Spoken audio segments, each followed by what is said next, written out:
Niners!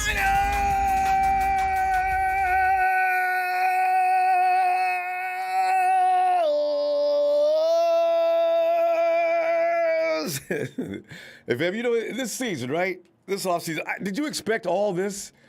I mean, I knew we wasn't going to be doing the BTS, like, smooth like butter.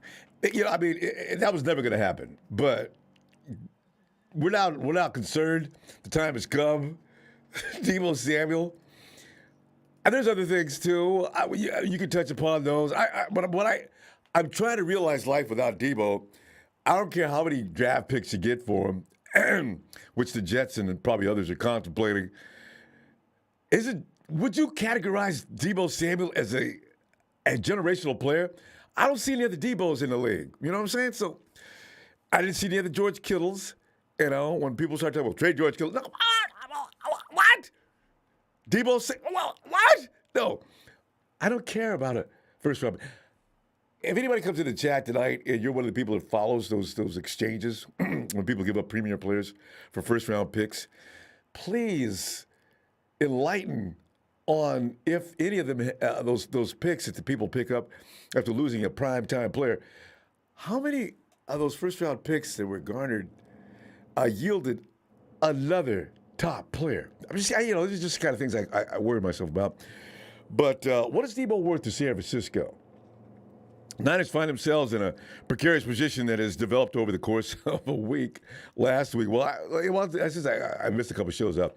But anyway, Deebo has raised his level of play to wide receiver one. There's no doubt about it. We were contemplating, I don't know, between Deebo and Ayuk, there's no question about it. Deebo's number one. Deebo does too many things, and he does them all too well. So, he's done that within 2 full seasons of the 4 he's participated in since being drafted in 2019. On March 17th, Devante Adams set the price for the top receivers in the NFL after being traded from the Packers to the Raiders. That deal included a new contract worth $141.25 million over 5 years, averaging $28.5 million a year. And a few days later, former Kansas City's chief receivers Tyreek Hill said, "Bye, y'all. I'm gone." And what did they do over in Miami? He landed a deal worth $120 million over 4 years and guaranteed him $72.2 million guaranteed. NFL is hell, ain't it? It is hell. If you're good, boy, they got to kowtow, they got to bend over backwards and do everything for you, and they do. Because if I can't get what I need from y'all, I got 5 other people out here to go pay me way more than I'm getting right now. You know what I'm saying? Because, I give you 24 hours to come up with something quick. Still, though, John Lynch has issued reassurances that Deebo will be signed by the Niners. John really should run for president. That dude, man, the dude with a smile on his face and just be talking, and you wonder, John, is he serious? He's still do you find yourself? I have faith, I do, but I just always wonder, John, are you saying, really? Tonight, go to the phones for your thoughts on what you think the Niners' contract for Deebo Samuel will need to look like in order to satisfy him and to continue to be a San Francisco 49er, reside in the Bay Area, and say, I love me some Niners. This is why football's so much fun. Meanwhile, D Ford's time with the Niners has come to an end. It would seem John Lynch acknowledged this earlier, yesterday, actually, right? Lynch said at the NFL annual meeting regarding D Ford's future with the Niners, quote, "I don't see a lot of hope with him being a factor for us on the field moving forward. I think we tried to be as patient as possible, and no fault of D.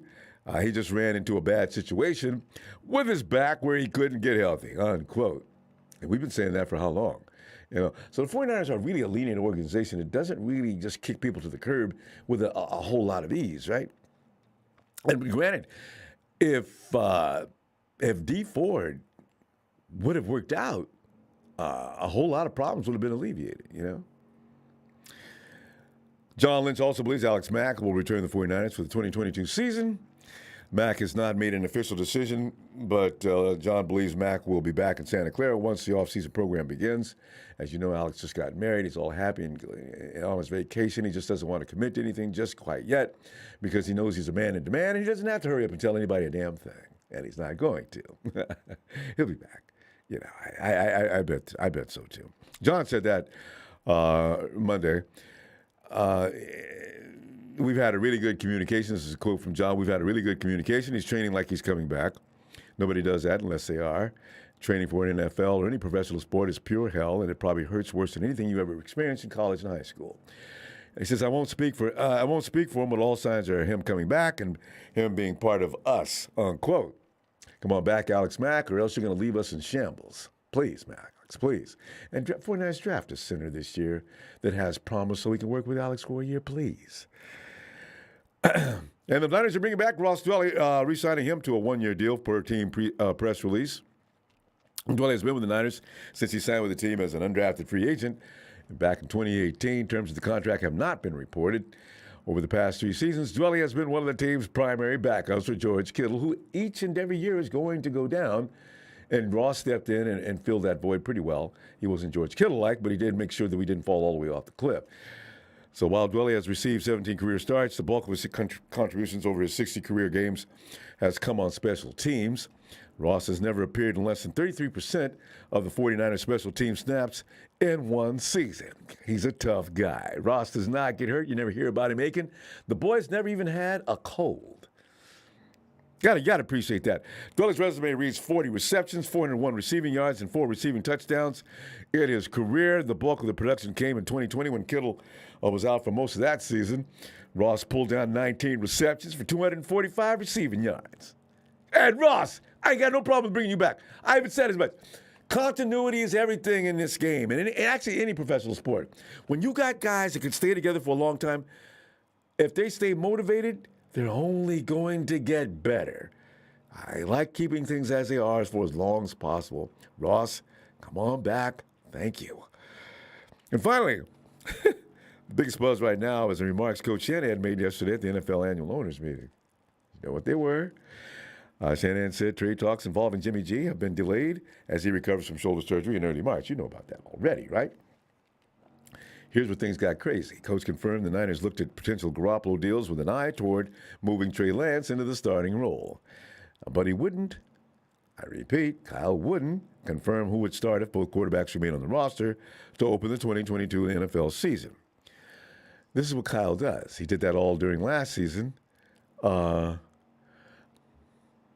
No. He was asked that question, responded by saying, that's a funny question, we'll probably never announce a starter, unquote. Oh, I know there's a lot of people that are furious right about now and hours before now as well. I don't know what to tell you. Don't kill him, man. I'm just telling you. Anyway, let's get to Deebo. GM Lynch spoke while at the NFL annual meetings and gave updates on contract talks regarding Deebo and Nick. John found the 2-star players are not going. They're not going anywhere. Lynch is quoted saying, "We've had good communications with Tory Dandy, who represents Deebo and Bryant, Arialt, who represents Nick.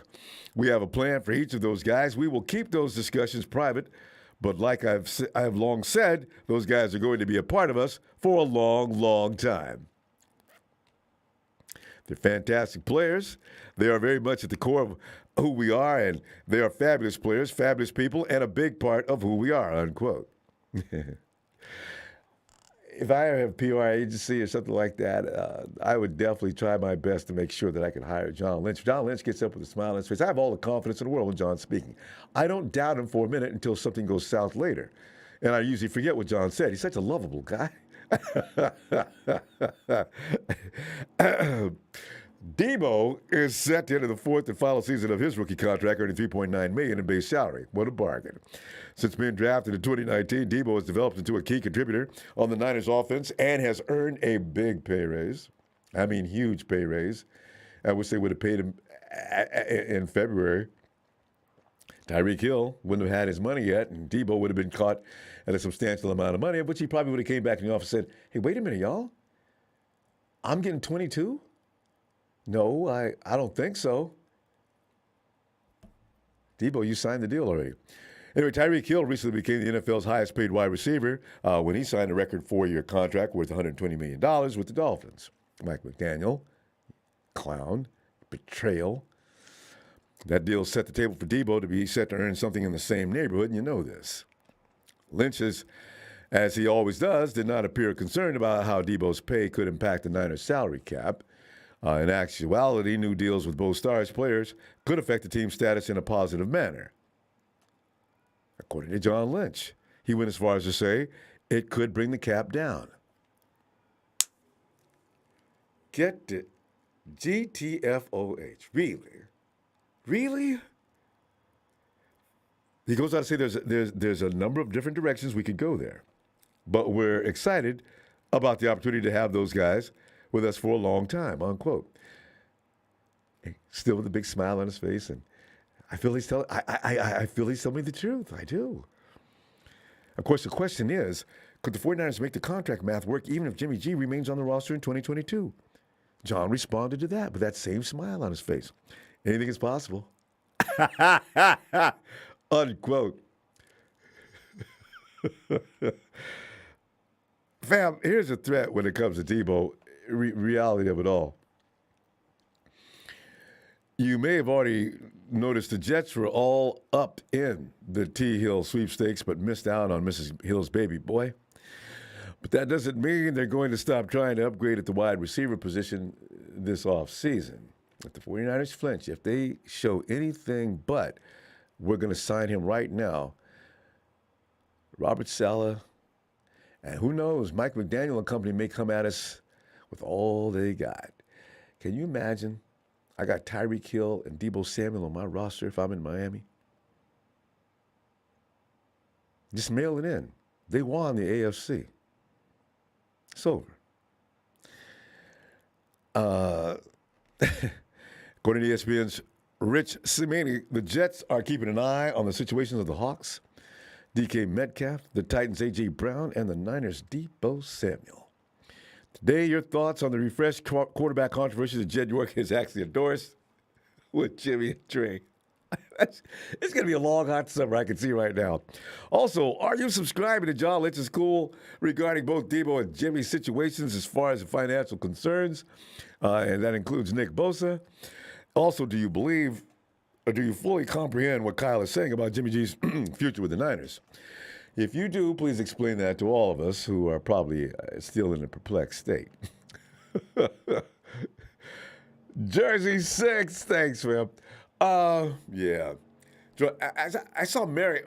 Hey, Mary Lopez. How you doing? Jerome Davis was popping. Ronbo, welcome to Trey. Welcome to Trey's block. I don't know.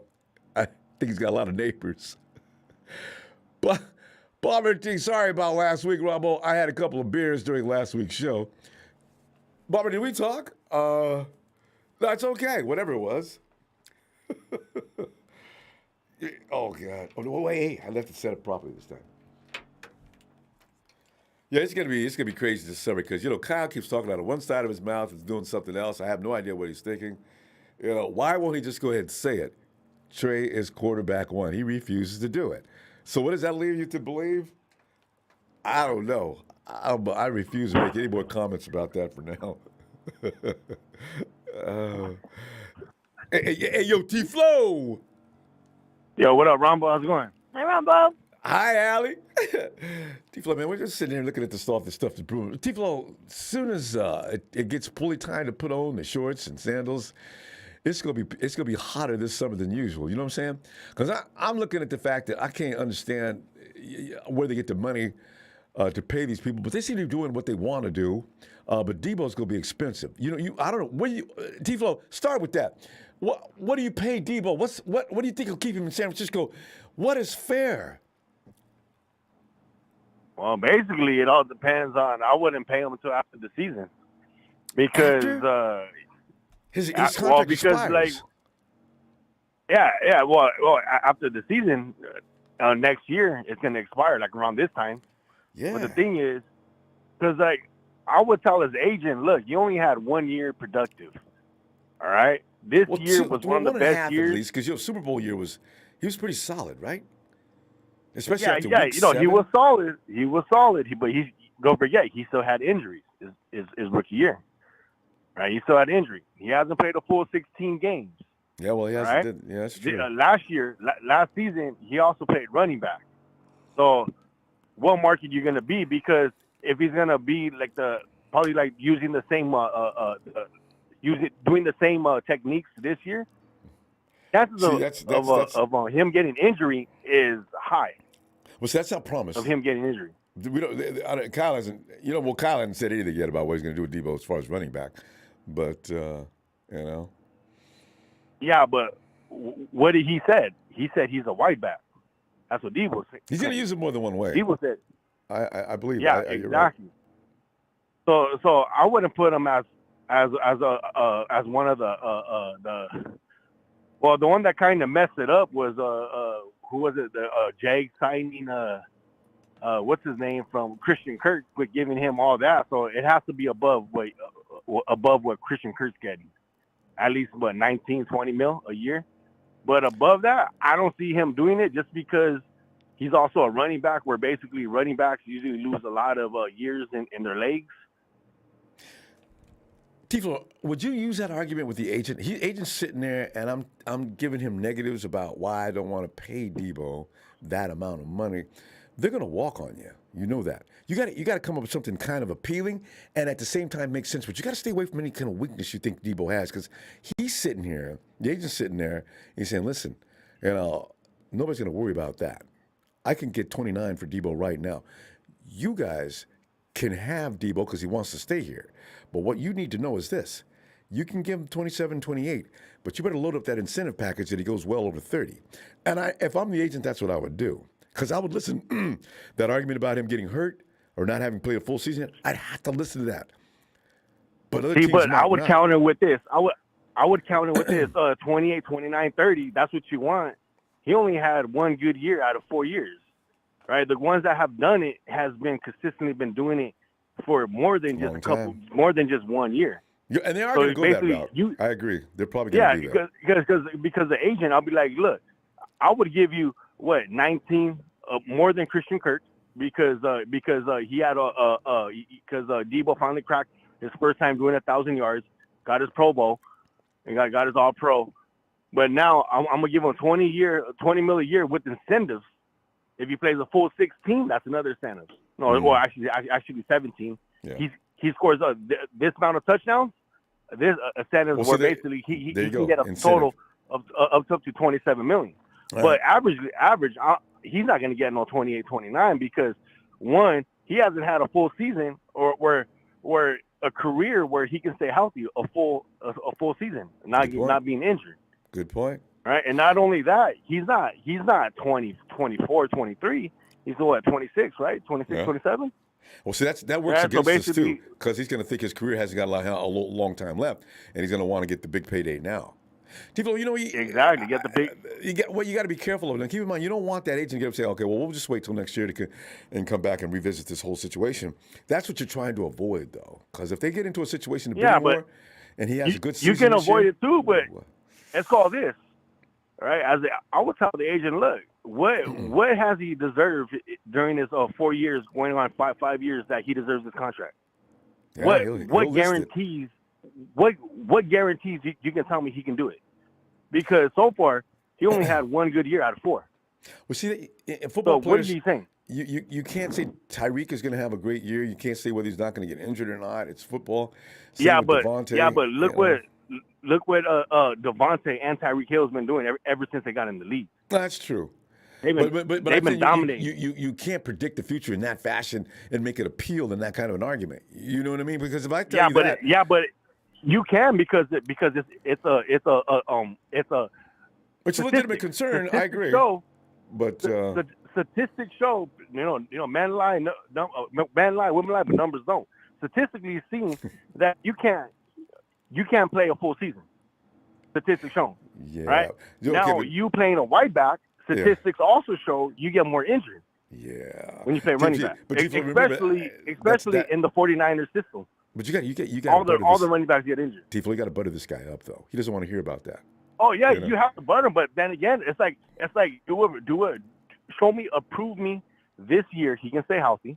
Yeah. Prove it this year he can demand Devante Adams kind of salary. All right. contract. Not necessarily Devante, but somewhere in the neighborhood. All right, Tifo, there's the other thing, though, regarding Jimmy Garoppolo. I understand now that they're hedging on their bets as far as, they're not. The 49ers, I don't think the 49ers are working that hard to get rid of Jimmy anyway. It doesn't appear so.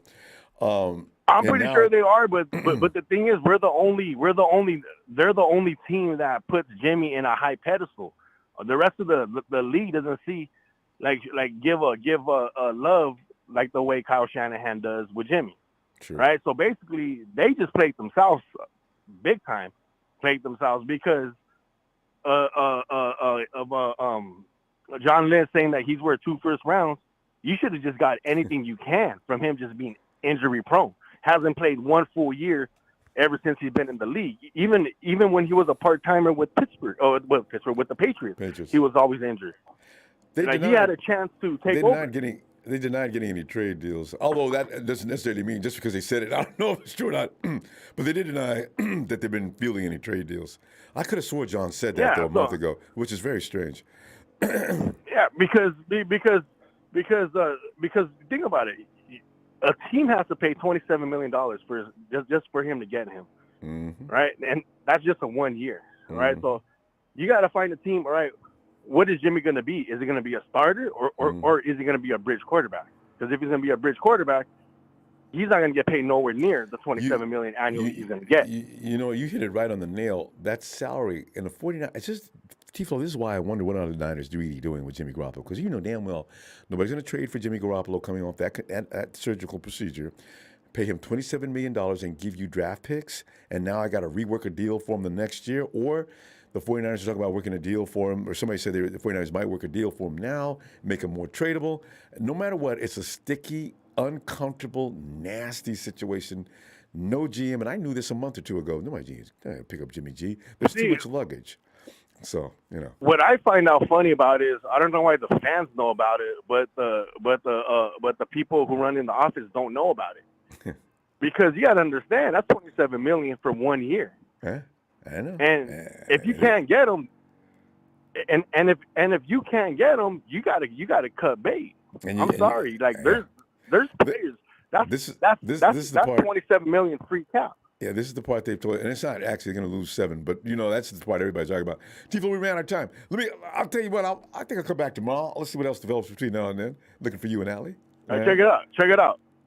What would the greatest coach right now do? Bill Belichick. He would have cut bait last year. Yeah, they might have not got this far with this madness. All right. Anyway, Tifo, see you tomorrow, fam. Have a great day. Night, Allie. Bye. All right, Ronbo, have a good one. You too. And we go to Bubble says, hey, gotta keep Deebo. He brought the boom box entrance. That's true. Jack, come on in, Jack. Hold up. Wait a minute. Ronbo, sprinkle some J-A-C-K up in it. What I think about Jack, he's such a humble guy. J-A-C-K. It rains down. What's going on with your family? What did we Jack. learn in 2017? In 2017, to contrast with what we learn now, wow.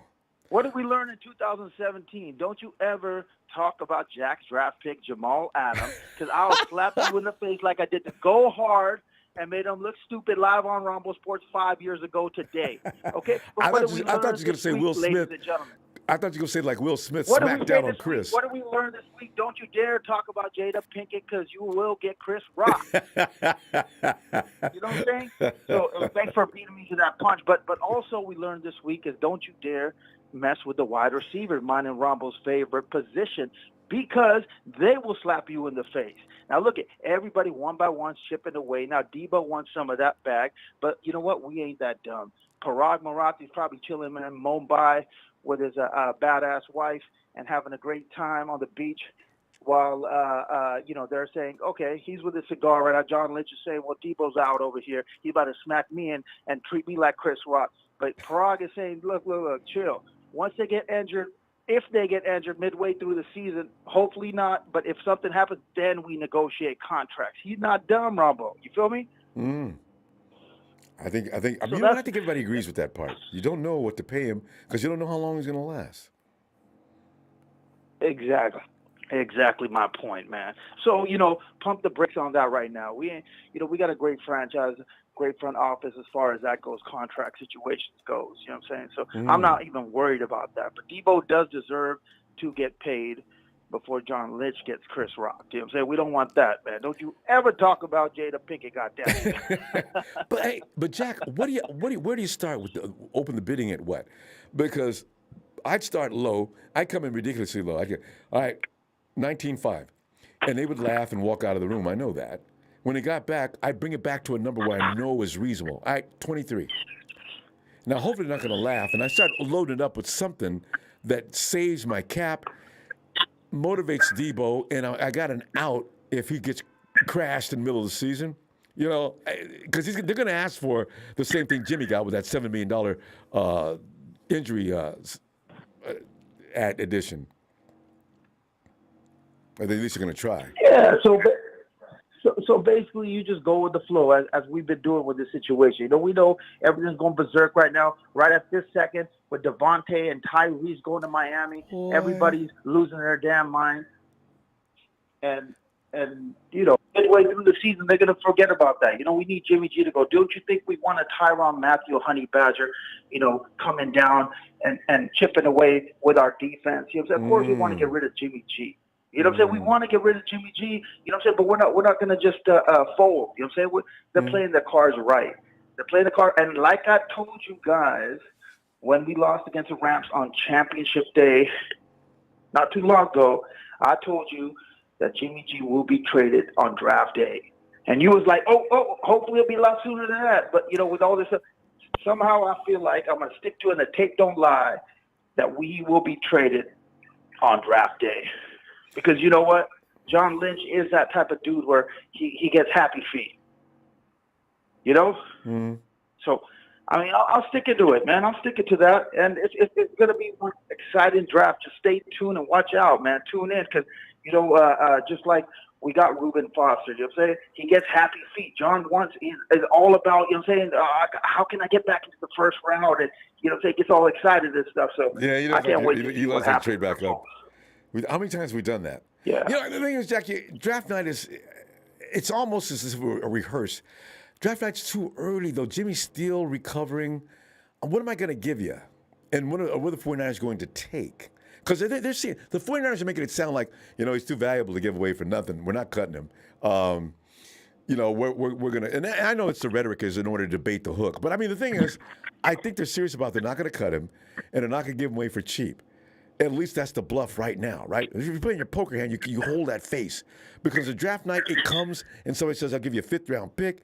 Yeah, they might fold and show their hand, or they may be seriously waiting until somebody finally calls them. My quarterback went down. What do you want for G? Jesus Christ, Donna, be easy on me. They're waiting for that phone call. Listen, Atlanta Falcons, well, not the Seattle Seahawks, but there's a teams out there right now that are looking, including the Pittsburgh Steelers. I don't think they're that excited about Mitchell Trubisky, including their fans. There's teams out there right now that are looking and going to that boy, I forgot Malik or something, the quarterback. They're going to his pro day. The only one that got any attention last week. They're going. And if you're excited about that, Jimmy G is coming back. After injury, he always takes a championship game the following year or a Super Bowl. So Jimmy G has a proven track record as far as that. He's a comeback kid. You know what I'm saying? So there are teams out there that are still hunting, and on draft day, they're going to be anxious, just like John Lynch is, that probably going to have the happy feet and pull that trigger and say, you know what, we'll give you an early second possibly, or let's just see a hope like that. You know what I'm saying? But, yeah, man, I'm just hoping that something happens on draft. Yeah, definitely. And listen, guys, we need the Hall of Fame show for all the longtime callers and the new upcoming risers, good callers, from Trez and everybody like that, and on this show. So we're going to have a Hall of Fame record show. Everybody who's made the Hall of Fame, like my boy Trez. Me, I'm the Terrell Owens of the show. So even though I got the most talent, they're gonna debunk me every goddamn year. You know what I'm saying? But keeping it pushing, keeping it moving. It's your boy Jack. And let's see what unfolds, baby. Love y'all. Right. I love you back, Jack. You're so cool. I tell you what, I'll look to hear from you as soon as possible. Then. Yeah. Have a great day, Jack. There he goes, the humble one. Hey, Jerry. Yo, Ronbo, you can hear me? Yeah, I can hear you, Jay. And Jay, check it. This is the first time you've ever called in, and immediately we could actually hear you. So this is like a first. I love it. Okay, yeah. Now I like what I'm about to say, but oh well. Let me see. People, they're saying that Jimmy's such an amazing guy, right? But the funny thing is that remember like 3 months ago or 2 months ago, the man was out there in Vegas, partying it up, getting his dick wet and all that shit, Ronbo. And he couldn't get the surgery back then, Ronbo. Like, why he had to wait until like a couple of days before free agency? Like, it doesn't make sense, Ronbo. Like, what? The only thing I know is they said they were trying to let it heal up on its own, and then they finally decided, no, it's not going to heal up on its own. We got to get in there and get surgery. That was the story. I still looked up that story you were talking about with Jimmy in Vegas and arrested and everything. I couldn't find that.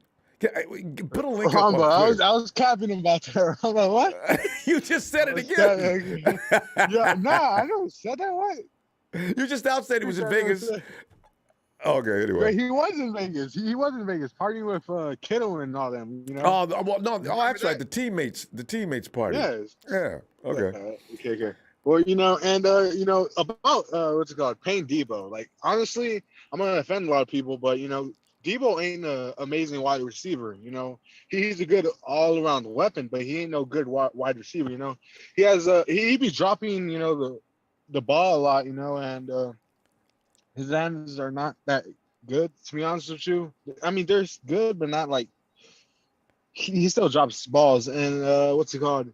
Pause. Let me see. And the most I'll pay Deebo is like $25 million, and that's it. Like nothing more, because those other wide receivers that got paid, they have been consistent. They have had like 1,000 seasons for like consistently. Not Deebo only has like his first 1,000-yard season like this year or whatever, or last year, whatever. And I wouldn't pay Deebo that much money. Like $30 million, that's too much for though. If you're gonna negotiate that deal and you continue to come up with the negatives, I don't know that that's gonna work. T-Flow did the same thing, and you're saying Deebo's not. You gotta be. That's wow. He'll just the agent sit there. Well, we can do better. We'll wait till next year and come back and see this, and that'll put you right in line with about 3 or 4 other teams that are going to try to vote for Deebo that can afford him, and go from there. You got to try to get past that, regardless of Deebo's whatever we're finding wrong with him now in order to negotiate. Fact of the matter is, without Deebo Samuel, we don't get to the NFC title game. We don't get to the Super Bowl. None of those two things would have happened, So you the worth has to be actually distilled down to value to the offense, because every receiver in the league drops a pass here and there. You can't really use that as an argument. Maybe he got a bad pass or something. Some of the other negatives, like he could get hurt. Well, hell, it's football. Everybody could get hurt. So these are not the things that are going to work in a negotiation. And that's why I say I don't know how you approach it. I try to give him a deal I can afford, but give him an incentive package that would surpass maybe Tyreek and Devante. And when I say that, I'm not giving him no easy goals to reach. These are going to be pretty lofty. Deebo, you got to go to the Pro Bowl #1. You got to be first team All-Pro. You've also got to get over 1,000 yards. If I'm going to pay you to do 2 jobs at once, I'm going to need substantial yardage in both. Can you handle that? And if so, I'm going to put that all in your package. And Deebo, you could be the highest paid wide receiver in the NFL. That's where I'd come at him. But you start talking about you drop the balls, you hurt a lot, you this and that. That's not going to work. Ronbo, literally, if Deebo was smart, he wouldn't, wait another year, because let's just say he gets hurt next year, if he waits it out, like, we'll need to get paid more, like $30-something million. Okay. Might as well get like a 5-year deal or something, or 4, making $25 million a year, and make it like a. That's what they're going to try to do now. $50-something guaranteed. 50 He mil knows that. guaranteed or something like that. Jay, that's And what he's going he to is shoot for 26. now. That's what he's going to shoot for now. When him and those agents and everybody else gets in the office, that's exactly what they're going to shoot for. Exactly. They're not going to ask for. They don't want to get into a bidding war next year. Deebo probably likes it in San Francisco, but he doesn't want to be clowned. He's going to look at Devante and he's going to look at Tyreek. I don't know if he doesn't necessarily believe that he should get being paid as much as them, but you got to be in the ballpark. Mm-hmm. Yeah, and Ronbo, another thing, what's it called about Jimmy? Like, I think I think we're doing this like with Jimmy. I think we're gonna wait until he gets healthy and stuff, and basically that's what Kyle said. Basically, right? Like he's trying to trade Jimmy. We're not trying to have Jimmy in the team. That's what we're saying, basically, right?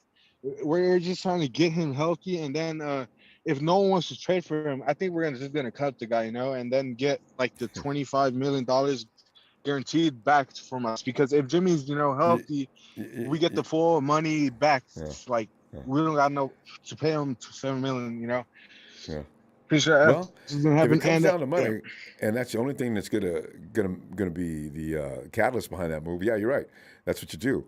But we'll see. I don't know. I mean, we'll see. And what Kyle said, remember on the way, one other thing. He said about Jimmy not talking to him in the offseason. That's pretty he never funny, does. Ronbo. And he talks to Trey every single day, basically. That's pretty funny. And they're creating a bond, Ronbo, and that's what I like, There you go. If Kyle didn't want Trey from the beginning, he probably likes him now, he got to know him and all this stuff. You can feel good about that. We're gonna go though, Jay. I'll see you tomorrow. I'll be back since I missed a couple of days already. All right. Yep. Night, fam. Trey's gonna start Ronbo, by the way. He's gonna start. All right. All right. Night, fam. And we move now to Tennessee, where Papa Dragon pop. Come on in, Pop. What? What you're saying is that Jimmy Garoppolo's coming back next year? What? For the year. Hey, he'll be up in the stands watching from the fourth row. Listen, hey man, I'm telling you right now, dude. Ronbo, I'm messed up in the head. I'm messed up. What? Flat out. I would rather get smacked by Will Smith on public television than watch Jimmy Garoppolo take another snap. Not the way Will slaps. I'd rather watch I need a woman to slap me. Will slaps too hard. Ronbo. Ronbo, you know how bad it's getting for me right now? Ronbo, I would rather watch Caitlyn Jenner twerk. Oh, than watch another down Jimmy G. Oh, no. Too much. I pictured that for a moment. Oh. Now, all jokes aside, all jokes aside, all right. How I feel about it and what the Yorks are going to do about it are two different things. Yeah. Now, there's two types of billionaires in the world. There's the ones that are cheap and the ones that just spend crazy. Jerry Jones spends crazy. Look at his stadium. Look at his yacht. He spends crazy money. The Yorks are not like that. Yeah. You understand? They're not like that. I've contracted under billionaire investors before where they're making billions a year and they are got veins popping out their head. They're turning bright red, cussing out their CEOs because they had to write off $1.5 billion. I mean, it really pisses them off. I've seen that. Right? Unbelievable. If it was me, if I couldn't have moved Jimmy before the free agency started, I would cut him. I would have took that money. I would have got one of the top pass rushers. I would have got the top cornerback. I would have got the top safety. I would have got some offensive lineman. I'm letting the whole league know I'm coming for that sixth. That's what I would have done if I was the billionaire. But the Yorks are not like that. He went ahead and said he trusts that John and Kyle will do the best for the 49ers. Now, I don't know what that entails, if they've had any conversations with Jed. How did he come to draw to that conclusion? Is there an inside plan that they're not revealing? There's any number of things that could be coming from that statement alone. But go ahead. No. This is how they work. This is how the Yorks and Prague work. They look at what you did last year and say, "Hey, you got there last year with that crap you had on the field. What's wrong with what you had last year?" That's the kind of billionaires they are. They are not going to walk away from $7.5 million. And One ain't question, happening. though. One question. Are you suggesting that Jed could be pro Jimmy? No, what I'm suggesting is this. Jed right now is happy to be relevant again. So happy that he doesn't say nothing no more. Because he was the joke of the NFL. The joke of the NFL. And we weren't laughing, exactly. No, it wasn't funny to us. It was funny to everybody else. Oh, Seattle was laughing. They were just laughing. Every time they saw us coming to town, they were laughing. Barely could play us. They were so amused. No. You know what I'm saying? Exactly, right? So there is absolutely no possible way that the Yorks are going to walk away from $7.5 million. So Jimmy G is here until that is no longer an issue. So give him either a day before the league starts, he'll be cut, or he'll get cut and possibly re-signed. I don't know. But they're not paying him $25 million, and they are not going to pay 7.5 to let him go early. It just, that is not in New York's DNA. They've been burned badly by D4, who basically came out to be about $4 million a sack. That's what we paid him, $4 million per sack. What are we playing, Hyder? You know, so $1.95. Like, he gets minimum wage compared to D. Exactly. So that's why you're seeing what you're seeing. I said this before his free agency started. I said they're going to wait until the second round of free agency, and that's when they'll do the thing, because ultimately everybody gets overpaid in free agency. These people are making too much money every year. It's like you put all this money into a wide receiver position. I have yet to see a Super Bowl team with a highly paid wide receiver raise up that trophy. I'm trying to think of one. Jerry was the last guy that I can remember. Yeah, that's what I'm saying. You don't get a receiver and be like, oh, championship. No, it starts at the quarterback level. And the defense. I think it starts with the defense, actually, and then everything else falls into place. Oh, wait a second. If you ain't got a quarterback, you ain't got a chance. That's why one of the reasons why Jimmy G's talked about. Well, you know what the thing is? I'm just looking at the last couple of 2 or 3 Super Bowls that I can remember. It goes all the way back to Manning and the Hawks. The Hawks took Manning out. The Chiefs took Jimmy out, and especially in that fourth quarter. Mahomes got taken out by the Tampa Bay defense. It was, it always seems to come down to whoever kills the quarterback first is going to win. Tom didn't do anything in that game last year. No, I get why you're saying what you're saying, because at the end of the day, other times one of the better defensive teams will be in the top 4, top 2. You can get one of the top defenses there, and if you don't get the top defense, they're going to play like the top defense, a la the New York Giants when they beat Brady twice.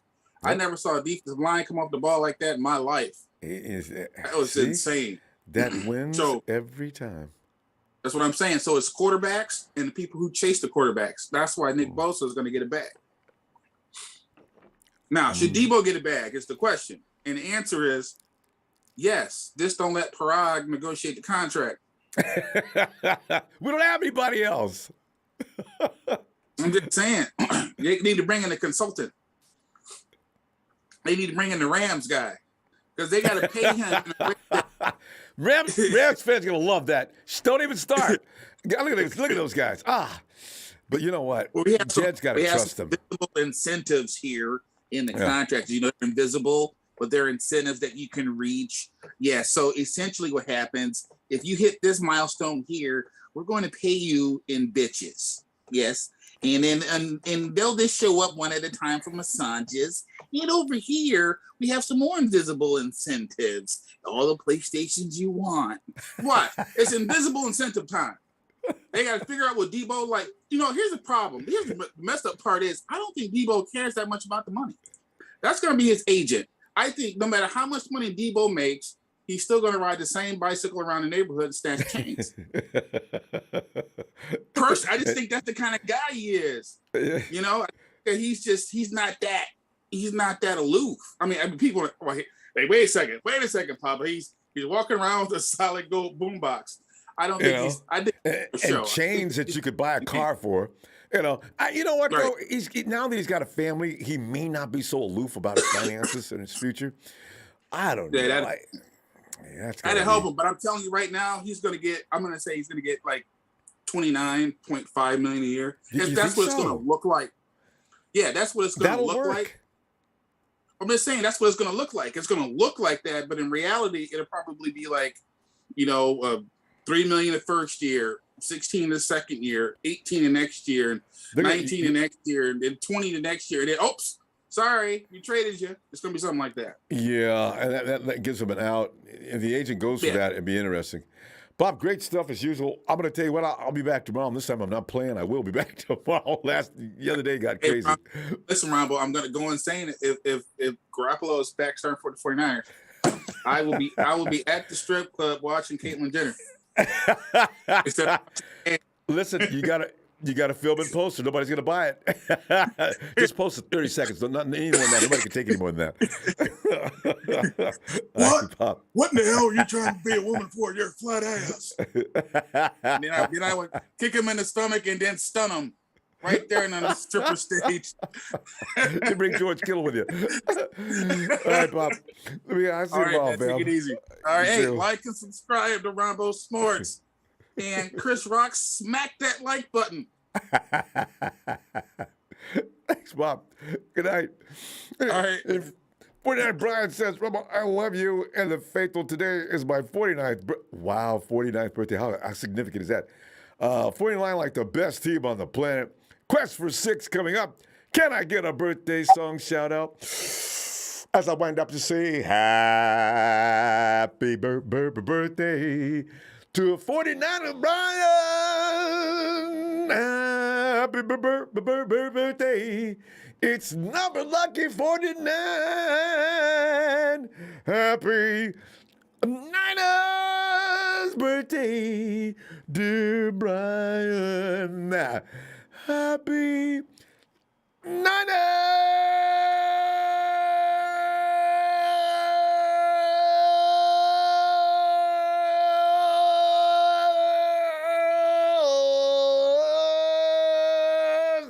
Brian, man, you know what you should do? This don't change his birthday. Just continue to have the same birthday every year, man.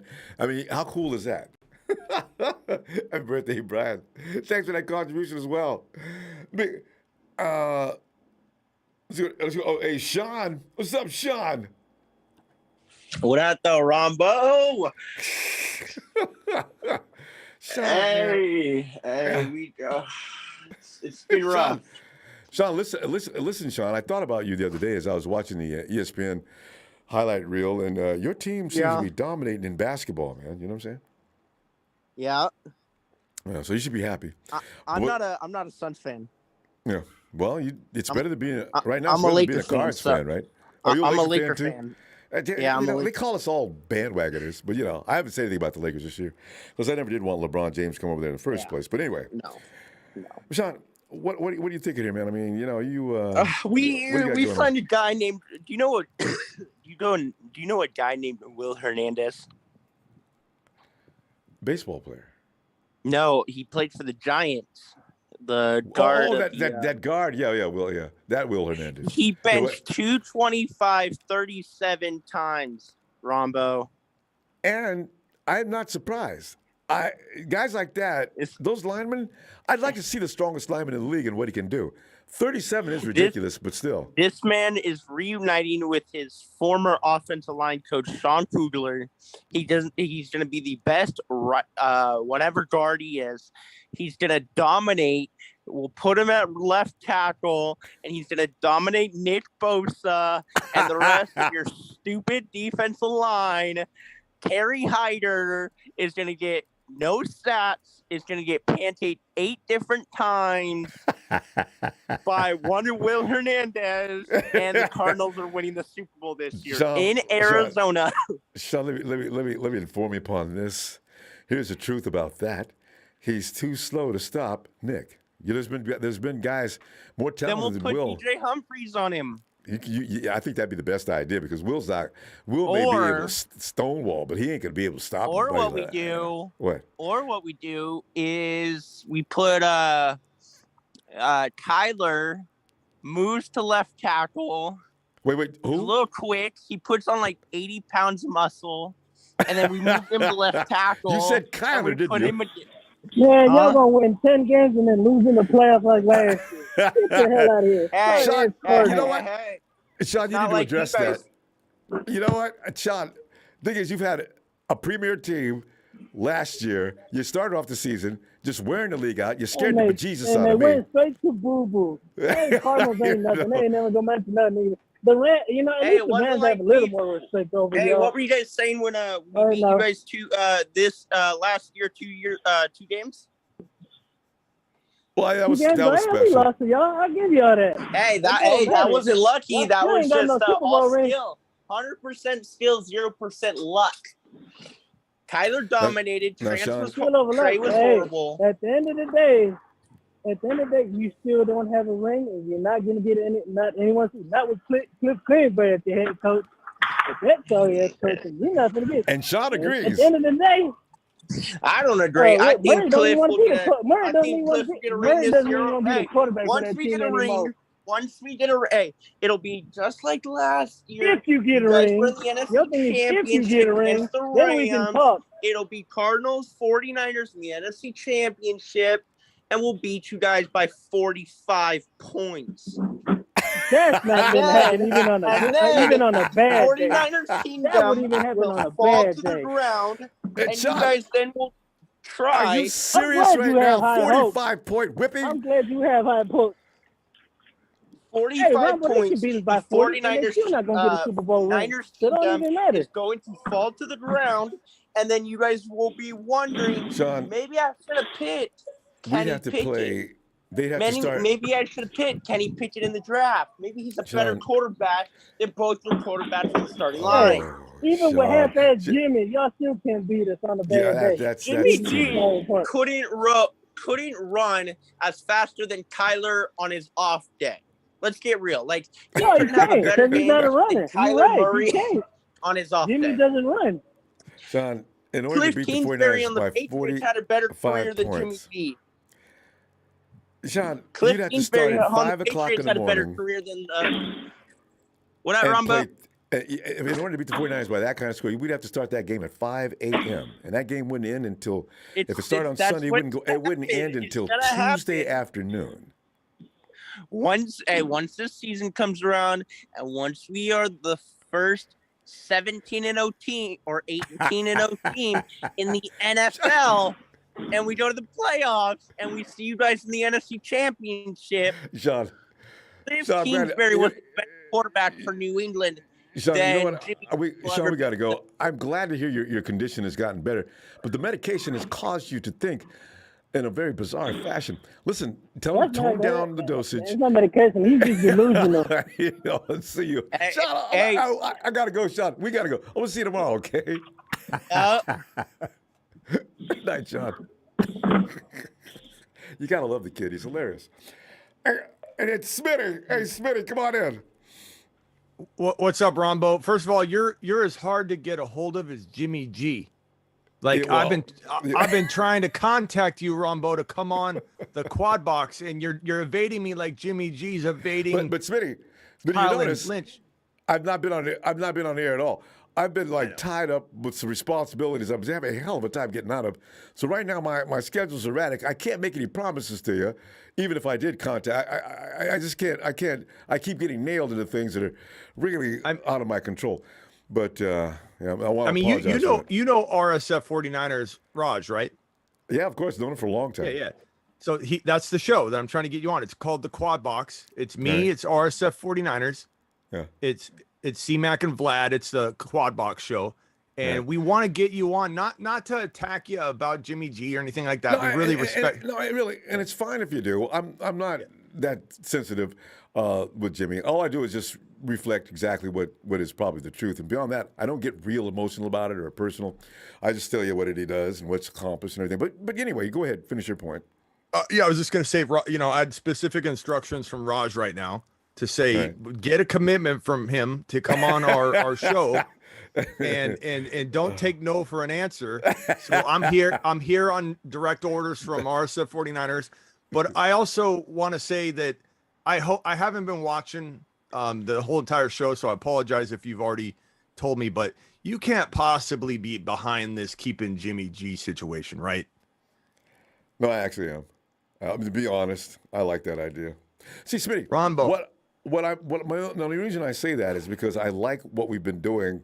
That offense runs, Jimmy, it runs quite well. Now, not a lot of people won't admit that because they only see the faults and the highest standard of failures as being a benchmark to measure how good he is. But all I know is that offense, it works. 2 out of 3 seasons win the NFC Championship game. Those are the opportunities that make it possible to win a Super Bowl.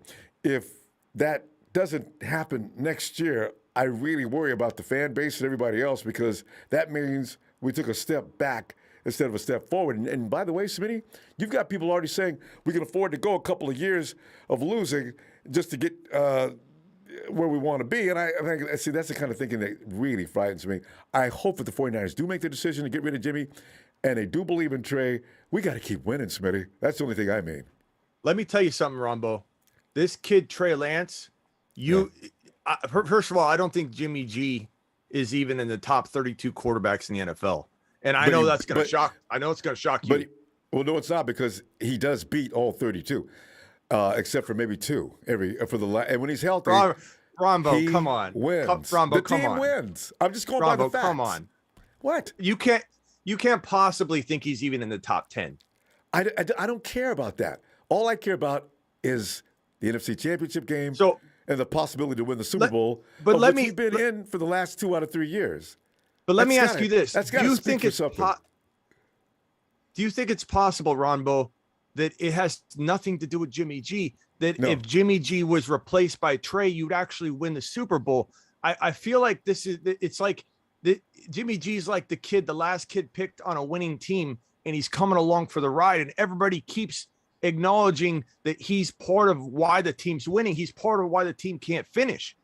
And over 60%, over 60% if you can carry completions, the offense tends to always have positive numbers at the end of the game. I mean, he's on the field, so even if we don't want to acknowledge him, he's on the field at the time when all these achievements are being made. I got one of the top receivers in the league. I got 2 of them. I got one of the best tight ends in the league. They all have nice contributing numbers. I can't overlook that like so many people do. It is what it is. Have you ever been to you ever ridden a go-kart, Ronbo? Yeah. On the gas pedal, they have a spring and the gas pedal is screwed to the middle of that spring. The spring is what controls the speed of the go-kart. If you put your foot on the top of the spring, you can actually go twice as fast on the go-kart. Jimmy G he's got a governor on this offense. You cannot do anything with Jimmy G to the full extent. This offense is held back. If Trey Lance was in there, he could do every single thing Jimmy can do, but better, and do 100 different things that Jimmy G couldn't dream of doing. So it's like, if you can carry Jimmy G into an NFC Championship game, imagine what you're going to be able to do with just a kid about that anybody can run. can. As you just mentioned, 32. Jimmy's like 34 out of 32 quarterbacks, right? So therefore, 31, 32, 33 should easily be able to do it. So in that case, then Trey and any other kid out of college should be able to come right in, including Mac Jones, and take the 49ers to the promised land. I honestly think that Trey Lance is a top 5 to 10 quarterback in the making.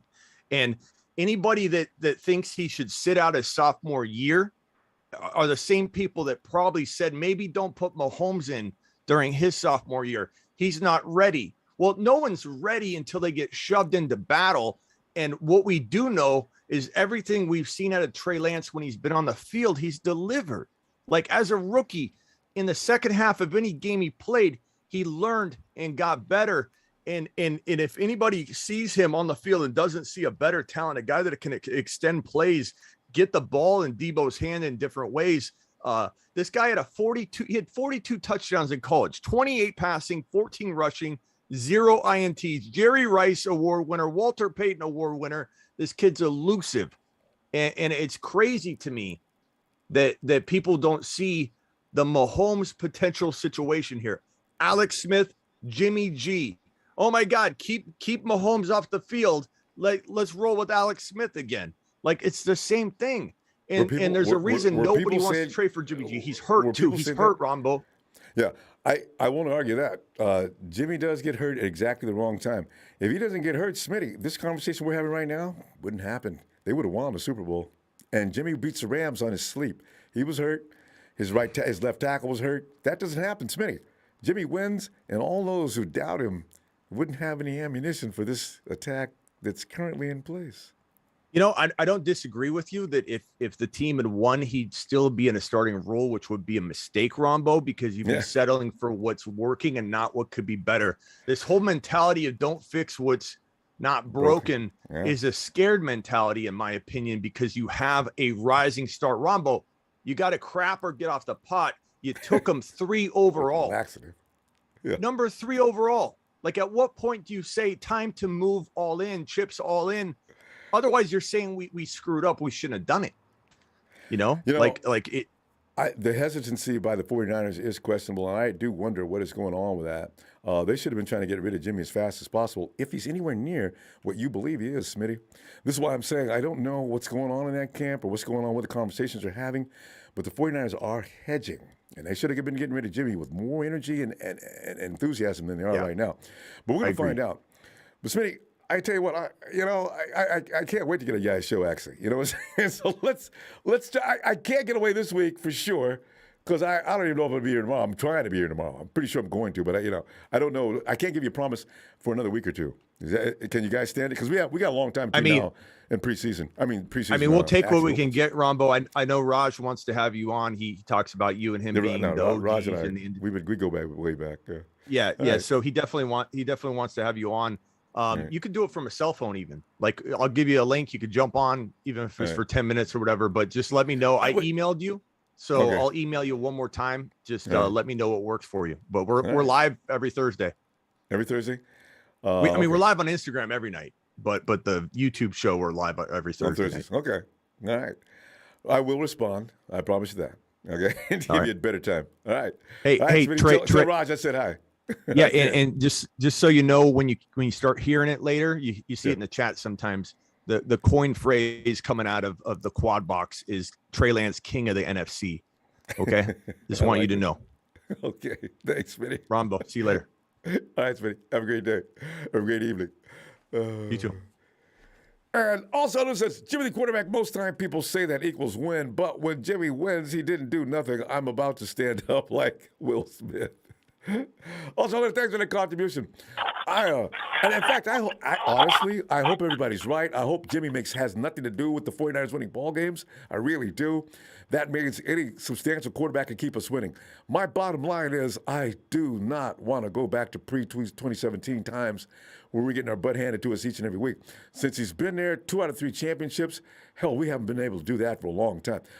Cap did it, but look who he had on his team as well. So it's a real scary thing. I just want to hope I can still say, yes, we're in the mix. But that doesn't happen. I'm going to be very sad. Anyway, hey, Tony.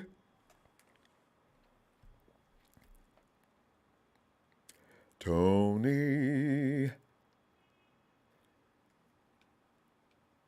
Hey, Casey, come on in, Casey. Yeah. Casey? No, I don't actually, but we'll figure it out.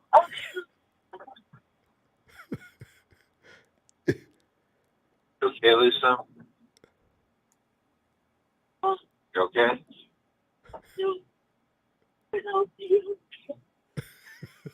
Maybe we should come back. We'll come back to Casey. Okay. He'll be. Sure. What's going on? Oh, wait, Casey, is that you? Casey, can you hear me? Ronbo, was that you, man? Yeah. I was. Yeah. I don't know if you were detained or was Hey, it a what's bad up, time? brother?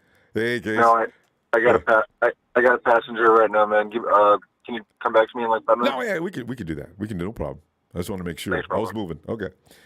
All right. Casey's busy. Here's everybody's other Rams favorite. He's marketing pro. Yo, Ronbo, what up, Gambino? My goodness, that last caller was a hot mess. What the hell's wrong with that guy, man? Pray for that guy. He was delusional. Trey Lance, top 5 already? Really? Yeah, well, we have a lot of expectations for Trey. And you know what the media, the owner of the team said to the media? What? I don't mind paying Jimmy $20 million as a backup. You can look it up on Google. Yeah. Check it out. So all you delusional fans, Jimmy G is your quarterback. You all need to go to Subway, have some Subway sandwiches with Jimmy. It's a very precarious situation. First of all, Smitty, Mikey, nobody's going to trade. I knew nobody's going to trade for Jimmy at $27 million. I knew that from jump. And then he got the operation, and people are still thinking he's going to leave. I said, it would take a damn fool. I'm gonna give you what? I'm gonna give you what you want, which is a second round minimum pick, and I'm gonna pay him $27 million. I don't know if he's gonna be able to play for another year or two. I mean, y'all got to be high on something. Tell you what, John, I'm gonna give you. Well, the last caller a sure was. Round pick. Yeah, I know. You're not gonna be able to get. But a lot of people just want to cut Jimmy, and the 49ers are making it clear that they don't want to just cut him. So, and I don't know if that's trying to bait people or what. Well, Ronbo, here's the scenario. I want you to think about this. That surgery was planned by the 49ers to do it late.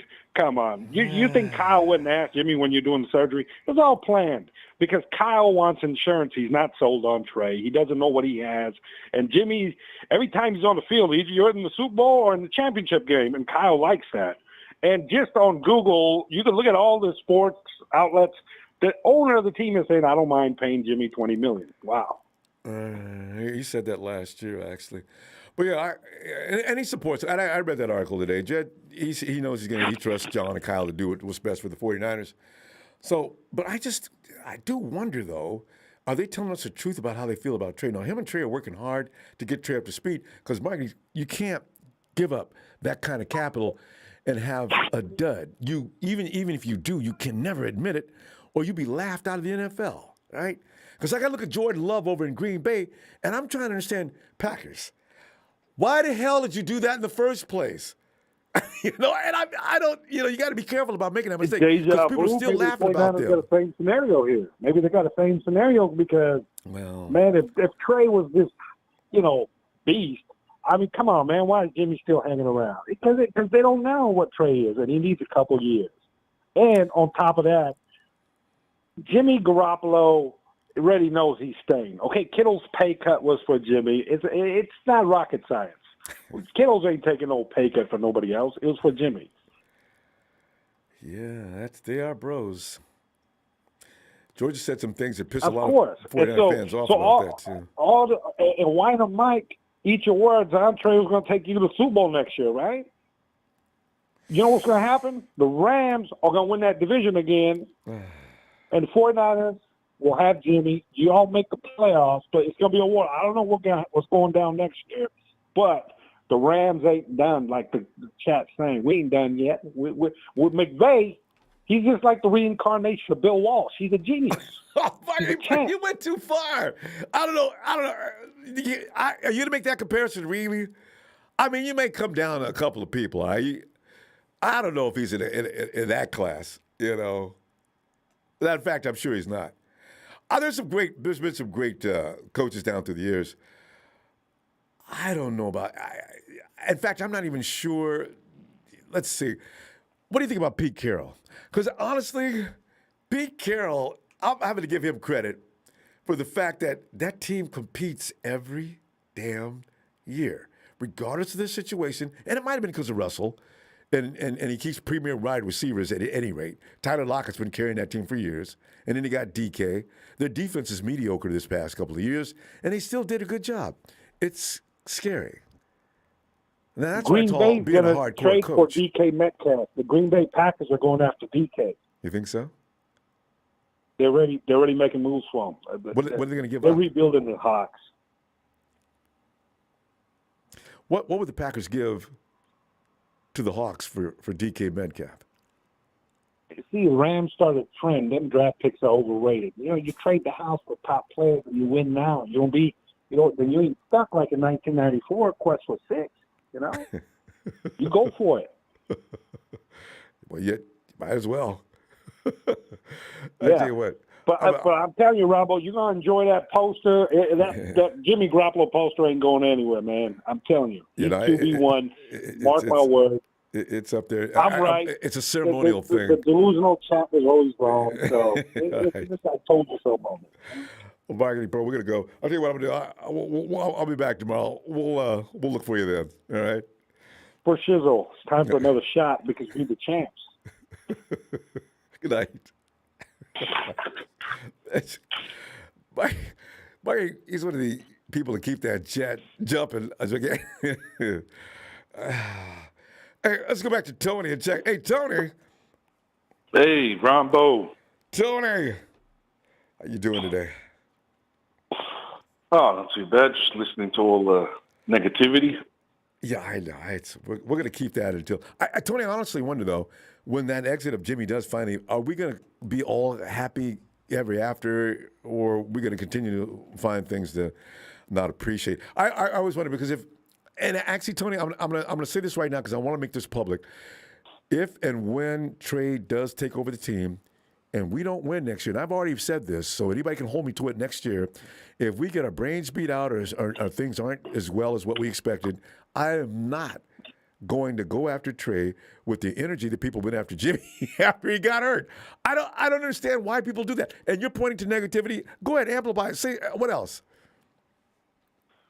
Well, I mean, like I said the other day, we don't know what the hell's going on, but maybe they've already got half a deal for Jimmy, right? Yeah. Because I don't know if people listen, but the surgery that he's having is minor, right? According to John Lynch. So to me, minor means keyhole surgery where they just operate on you with a little robot and you come out of it with a Band-Aid on your shoulder. Sure. They might be just reattaching a tendon or something simple like that. Yeah. So if they've made when I say half a deal, I mean they've spoken to a team and the team said, look, let him recover. As soon as he's recovered, put him on a plane, ship him out of here, ship him over to us, and if we like what we see, we'll start the process. Mm-hmm. You know what I mean? Like, that makes there's sense. a million, you know what I mean? There's a million and one scenarios that we don't know about. Mate, there's another scenario. Maybe he'll go over and back up Brady for 12 months and then Brady leaves and he takes over that team. Mm-hmm. Strange things have happened this offseason, Tony. I mean, we're seeing all kinds of bizarre things happen. So this is it's far-fetched. There's nothing that sounds far-fetched anymore. Anything could be in progress even as we speak. That's right. On the flip side of everything else, we start trade. Jimmy comes in as a backup. You know what I mean? Would you be comfortable for the rest of the season if Trey starts and Jimmy's sitting there in the background just in case something happens? Oh, yeah, I tell you. You know what, though? Jed York is going to have a baby if he's paying $20-something million for somebody to sit on the bench to watch Trey. I can't. Trey has got to go, Tony. He either starts or he's got to go. You can't pay a backup $26 million unless you talk him into restructuring his contract down to some small amount of which his agent's going. John Yee's going to say, you guys need to smoke a new brand of dope because we are not going for that deal. And well, that's up to Jed. Yeah. It's not up to me and you.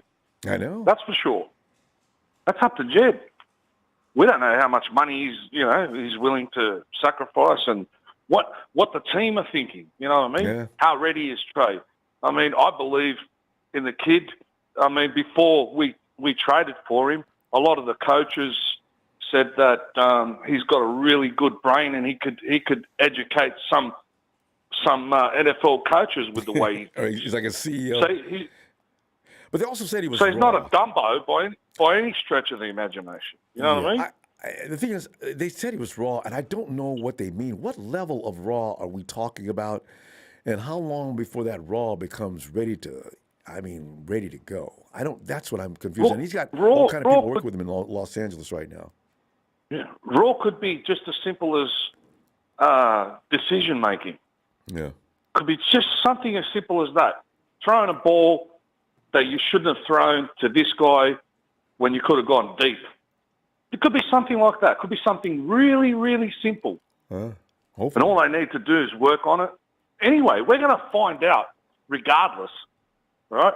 As soon as the preseason games we'll see. come along. And to be fair, Tony, he looked a lot different because when he first came in that first game against Kansas City, and he was throwing some of the worst passes I've ever seen in my life, and everybody was yelling and screaming, I was looking at the pass, I was looking at the ball, the velocity, the control, the lack of touch, the accuracy. There was none.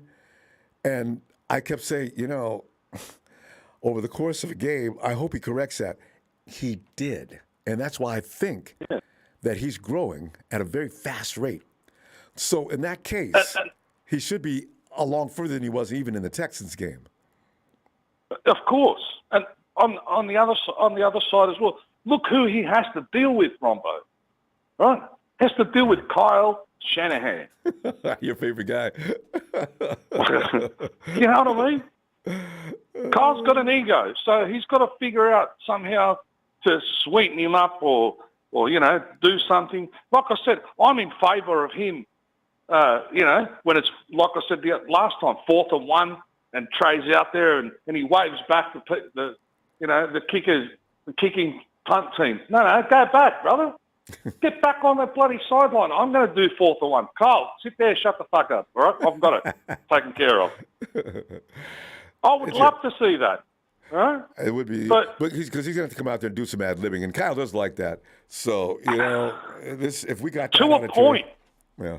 Kyle likes that to a point. Depends on what position you are and what's left on the clock and can you win or lose the game. And if the play worked.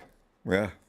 Yes. If it works, Kyle's all smiles. If it doesn't work, he's got someone to scream at. And that gives him an out. Because in 2017, when Jimmy came in, he was doing everything was off schedule. And Kyle said he loved it, right? And that's when I said, this is interesting. All right, let's see what we got here. And then from there on, he went on to coach Jimmy and put him into a structured offense. And then we saw the Jimmy that we pretty much got now, one that sticks to the plan. So, that's why I said when Jimmy leaves, we're going to see a different quarterback. And some of the things that we're saying now, he'll correct that. Jimmy Garoppolo can play football. But he's also a guy that follows directions. Yeah. Of course he can. But he has to follow direction. You're not allowed to do what you want at the 49ers because, like you've said 1,000,001 times, right, his strongest point is play action. He's over 100 in play action. Yeah. Why would you take that away from him? It's beyond me. I thought as a coach you're supposed to play to the strengths of your quarterback. You see? So if Trey Lance is strong in a certain area, and make up some plays because you know what? It was Marquise Goodwin and Trent Taylor. Both of them are bullet quick. That matches what Jimmy does best. Jimmy reads and reacts really quickly, gets that that ball in a certain amount of time. That's why Goodwin and Taylor were ideal for him. So now we're doing a different. Well, there you go. And then go ahead because we're running out of time. You just brought up another thing. Maybe maybe that's it. Maybe Trey wasn't ready because he wasn't as good as getting rid of the ball as quick as Jimmy. And see, that's what we're going to have to look forward to. Tony, we're going to have to go, though. Well, let's pick up on this tomorrow because this is a conversation we can go on for 24 hours, But the bottom line is, Kyle, what does Trey do best? Stick to that, okay? What Jimmy did best, you rearranged and you got some of the mess on a lot of occasions. He did a good job with it, but he could have done a lot better had you done something a little different. But that's neither here nor there now. But anyway, Tony, I'll look for you tomorrow, okay? All right, brother. Shout out to everybody and see you in the next chapter. Looking forward to it. Cheers. Cheers, man. And hey, yo, Bethel.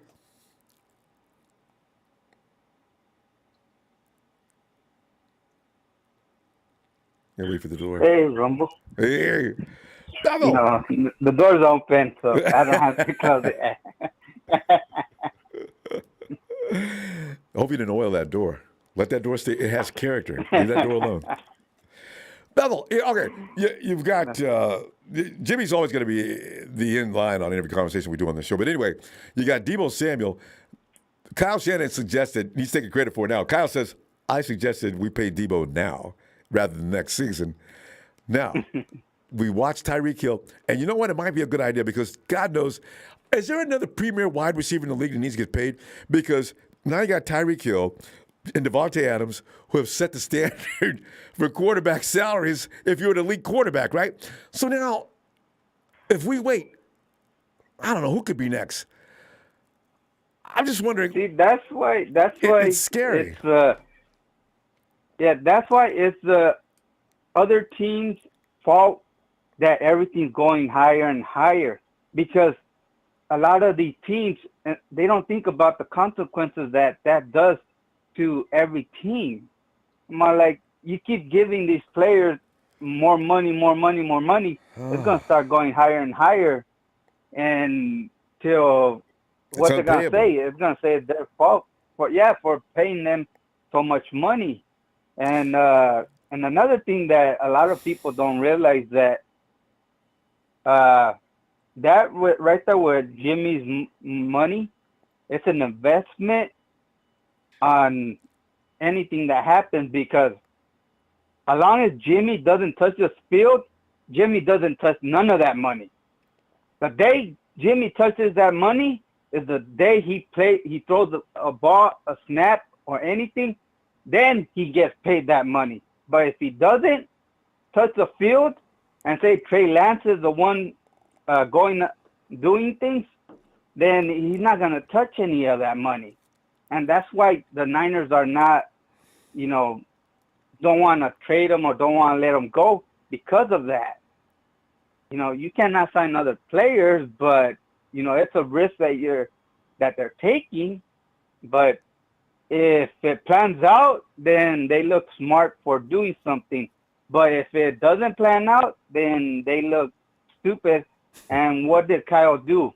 In his interview, he basically said it's not up to him, it's up to the GM. So if the GM doesn't do his job right, then the GM is going to get fired, because he's going to take the fall for it. As far as Jimmy being on the field? Is that what you're speaking of? Yeah. No, for Jimmy not getting traded or doing, what he's supposed to do. So, that's a risk that, he's taking. And, so it all depends on, how, our GM does what he needs to do. He might trade him in draft day, or he might trade him later on, or he might have to cut him. It depends on what they want to do. Bethel, one question though. Bethel, if you were a GM of another team, would you trade for Jimmy Garoppolo? See, that's the thing though. If I was hearing other fan bases, like all the fan bases that were saying that need a quarterback, other fan bases don't want Jimmy. Why? Because they know what Jimmy is. And plus, the fan bases are telling us that, hey, you just need a good quarterback to get you to the Super Bowl, win the Super Bowl.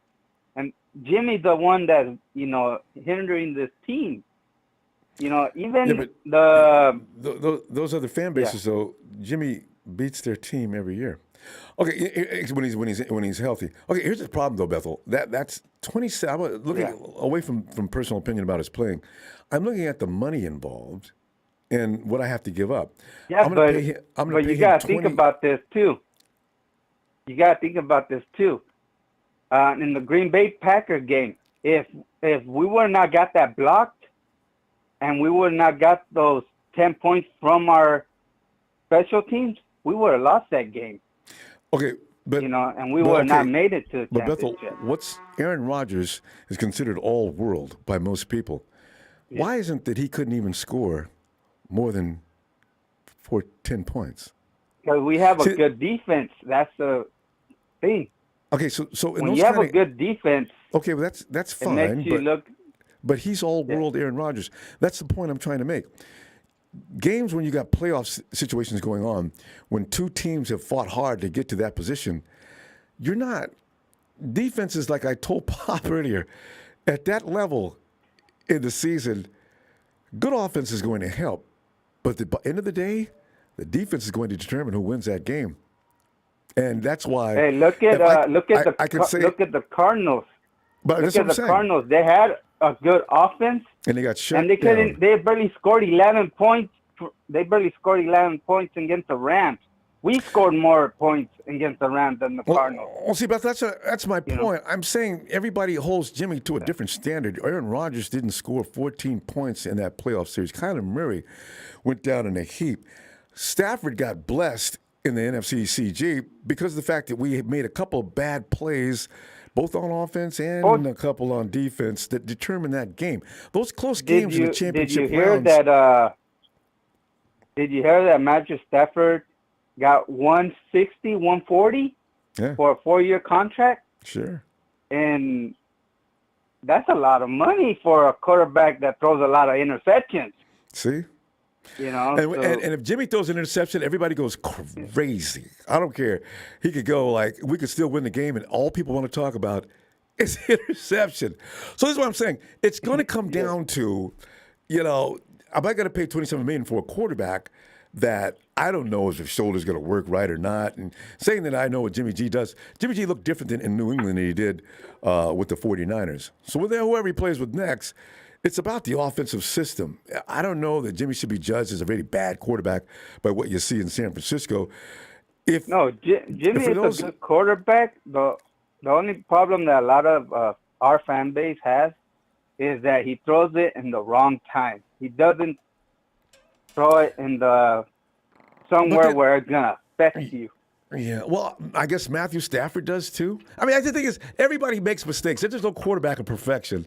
But we're gonna have to stop. I'm getting killed by production because we're over time. We're gonna continue because we're gonna talk bad about Jimmy for the rest of the offseason anyway. I'll see you tomorrow. Until he gets off of this team, then go somewhere else. Good riddance, and hopefully, Trey Lance, comes out like he doesn't make mistakes. And, all right. Yeah. Oh, he can make a mistake. He's a rookie. Remember, you cannot judge a rookie for doing rookie mistakes. That's why he's a rookie. Okay. If he's a vet, then you could, criticize him. But he's a rookie, so you cannot do that to a rookie.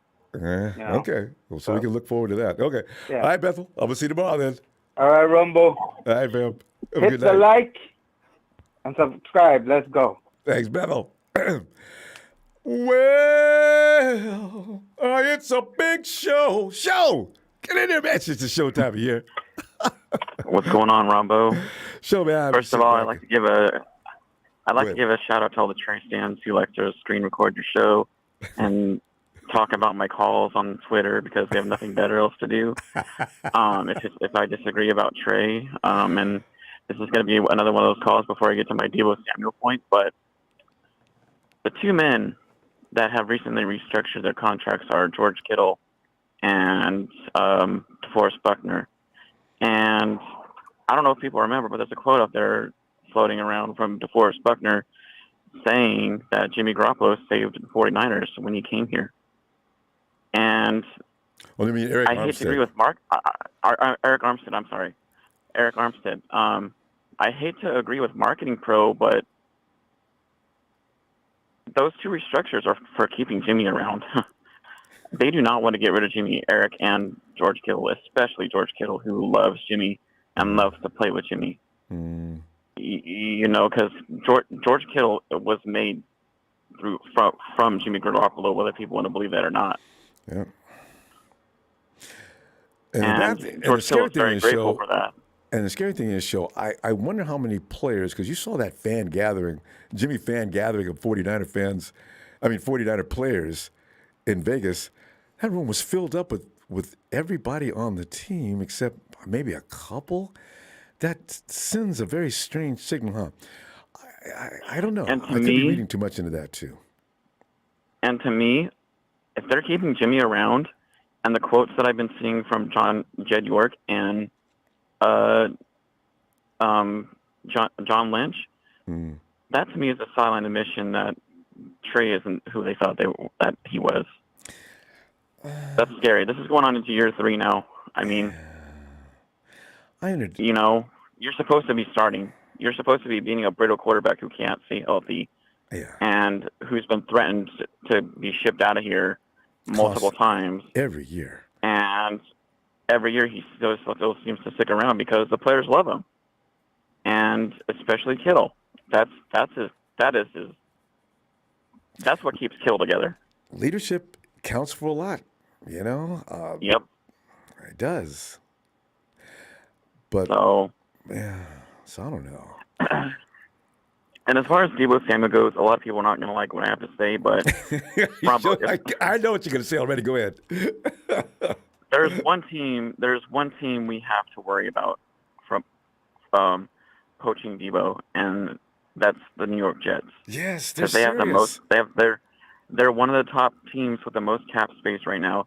They can afford to pay Deebo that amount of money, and they have a rookie quarterback on their team that they're not paying a lot of money to right now. And they want to. And they need a number one wide receiver. Yeah. And they have the same exact offense as Kyle Shanahan does, and Deebo has experience in that, and he would flourish over there with Zach Wilson. What do you think? What do you think the Jets would? What would they give? Because I can't believe. I think they would pay him Tyreek Hill money. I believe they would, because they're the New York Jets. See, that's why Kyle's right. You pay Deebo now, or get ready to lose him next year.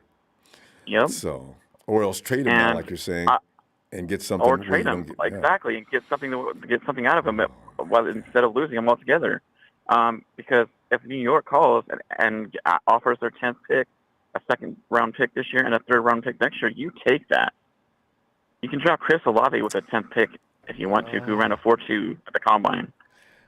You can draft a tight end 2 with the number 2 pick, and James Cook with the third-round pick, and a right guard with our other third-round pick. Okay, when we say offensive lineman, you get me going there. So the thing is, Deebo is he's actually the reason why this offense works. But wide receivers are easily replaceable. Quarterbacks are not. Left tackles are not. Defensive ends are not. Yeah. You know. And you have to pay Nick or Deebo. You know. You can't pay all three. You can't pay both. But if you listen to John Lynch, over $50 million. So give me your opinion on this. As John Lynch is standing there, big Cheshire Tiger grin on his face, a Cheshire Cat, should I say, with that big grin on his face, saying, "Oh, we've had that stuff budgeted for some time. They're not going anywhere." And you want to believe him, but you're looking at the numbers. You want to. That's what they said about DeForest. He said DeForest Buckner's going to be a 49er for a long time. I know. And he said Nick and Deebo are going to be 49ers for a long time. But if somebody offers the right price for Deebo Samuel, I'm sorry, but they're going to bite. Well, because we don't have any first-round picks in the near future. I know. They're not losing both. Especially if they're keeping Jimmy. Yeah, one of them's going. Especially if we're keeping Jimmy around, who's costing us $27 million. The top 3 big contracts are Trent Williams. Right now, Trent Williams, Jimmy Garoppolo, George Kittle, and Eric Armstead. Those are our top 4 contracts right there. Ooh, but Deebo, you know what? Okay, if I walk up to Jimmy and say, Jimmy, listen, we're going to have a little problem keeping Deebo. Before you even say another word, I know, I'm ready. Just get your people in here, let's talk about it. I will cut this contract whatever way you guys want. Trent Williams, the same way. He's at the end of his career. He'll restructure in a heartbeat as well. You know what? The way this team's like a brotherhood. I think every guy on the team would do whatever he had to do to keep that team together. Or if I'm Jimmy, I'm saying, go give me that vertical threat that we haven't had, who actually has hands and can catch balls, unlike Marquise Goodwin. Unlike Marquise Goodwin, and watch Jimmy throw that deep ball that people think that is non-existent. So yeah. And I seen him throw it in college, and I seen him throw it a few times. How many times have I been streaming for a receiver on this team? Look at how much better Emmanuel Sanders made Jimmy. But I was right. Louder than me. We were screaming equally. I think, come on, guys, get some deep threats out there. Anyway, both exactly. So we need that vertical threat. I have been for years. It works for Kyle's offense. It's just the way his offense is designed and built, and the objectives. People need to look into that stuff before they start saying what they say. Anyway, all right, I'll be back tomorrow. Okay. All right, for sure. All right. Good night. Have a great night. Hey, Omar. Hey, what's going on? Omar, man, we're looking at Deebo and how bad it would cripple a team in my mind. To that missing element, that guy you go to, it's just a huge game changer. What we Yes. look like? Yeah, we got to keep him. I don't think they're going to trade Deebo, but then again, you know what they say, man, the NFL's a business, so you never know what could happen tomorrow. Man, you know what they say, like today's a story, tomorrow's a mystery. You know, there's a saying going on, if I'm saying it correctly, but Omar, they got to do it this year too, or else Yee's going to, I don't know, Deebo's agent, Dandy or something like that, he's going to say, listen, I know you want to play, but if you got to listen to me. If you go out there and get hurt, we got nothing. We got no bargaining chip. I say you sit back and wait till they give you a deal right now. I could see that being a possibility. You know, like, don't wait like the Green Bay Packers did, and they waited for Devante Adams' contract to war up, and they didn't even bother to negotiate at all. And then see that he went to the Raiders. So that's like, the way it so works. I'm saying it can happen. It can happen. Damn right it can. If we're not smart and if we don't play our cards right, if you claim Deebo's your guy, then pay him. If he's not, then you do. You do what you have to do. I hope they don't do that. I mean, I really think, man, we should keep him. And like Only I said, one we're the this year driver's too. seat. You don't have to sign Nick now. Yeah. Nick's got a 5th-year option you can pick up, and you can go one more year with Nick. Yes, we can still. Like I said, all this is pretty doable, in my opinion. I don't think we should trade Deebo at all, but I mean, unless they give you a big package, then you're going to have to sit and think about that. It all depends what they're wanting, but I think we should definitely keep Deebo Samuel. He's part of our team. He makes us go, and it's Trey Lance's team, and then, like, we'll see what happens. We have 9 draft picks, man. Everyone's forgetting. We have a lot of draft picks coming up for us. We can draft a lot of guys, man. But I think, I'll be honest with you, I think the Niners are looking for a guy in the draft. They're eyeing somebody. I don't know who it is. I don't know if it's a deep threat or offensive lineman, but they're eyeing somebody. I'm telling you, they're doing a due diligence about drafting somebody really good and that is going to help the 49ers. If it's a deep threat, Kristen Watson. Yep, absolutely. I like that kid. Yeah, he's going. I just saw more tape on him today. The guy's good. You got to get back in the first round, man. You got it. You're not getting him in the second and third round. Speed, man. He got good speed. He got a long wingspan. He definitely fits our team. He definitely fits our team. I'm telling you. I'm glad we didn't go after no big time, like guys were wanting us to spend a lot of money in the free agency. Why? We have draft picks. I mean, if you want to sign a center or something, that's different. Yeah. But I mean, I'm not gonna lie. I did want Chandler Jones for a minute. I did. I'm not gonna lie. I mean, the guy. Chandler Jones and Nick Bosa, man, that would have been really sick right there. Lights out. Yeah. That would have been crazy. But I don't know what happened. It didn't fall through, obviously. But we have a good team. I like the guys that we signed. I'm trying to be positive here, you know what I mean? We got a decent team coming back. Decent meaning we got some pieces that we signed. Hyder came back. Kinlaw might be coming. If Kinlaw is the X factor, if he comes back 100%, we got something here. Hey, they're saying good things about him. I think he's the X factor. If he comes back healthy, I saw an interview with him. He was interviewing from, I don't know, from his house or somewhere. But he was interviewing with somebody, and he looked okay. You know, he said his rehab's going well. So if he can come back 100%, we got a good team here. Yeah. Hyder's there now. Then we have, Armstead, and then we have Bosa. So we have a decent core coming back. I like our team. Yeah. You know, like I said, I don't know how the team's going to look like. Nobody knows anything. It's a question mark, but I think we're going to be good. That's my opinion. Yeah. So, the DNA of this team. Let's be positive here. You know, it could be a whole lot worse. And all them idiots that are calling in from the other teams, get your own chapter. Get the hell off ours, man. Get out of here with that bullshit. Get off of our chat, man. You guys love our chat. Why? Because we talk facts. Ronbo's the best at it, and you guys want to be here. Get out of our chat, man. Get your own chat, and so you guys can talk bullshit on your chat. This is our chat room, man. Get the hell out of here. That BS. The marketing's slow and the other idiot. And that guy, he's a Cardinal fan. They ain't going nowhere, dude. Kyler Murray's a choker. He chokes in the playoffs. Did you see what he did last year? You know? He didn't do shit. Everybody knows it. It and was the on TV. reasoning he's did it is suspect. If I have a quarterback that says, "Oh, I need to get paid more money before I go out there and run any more risk," I'm done with him so fast. I am because that's a wrong mindset to be my quarterback. Baseball.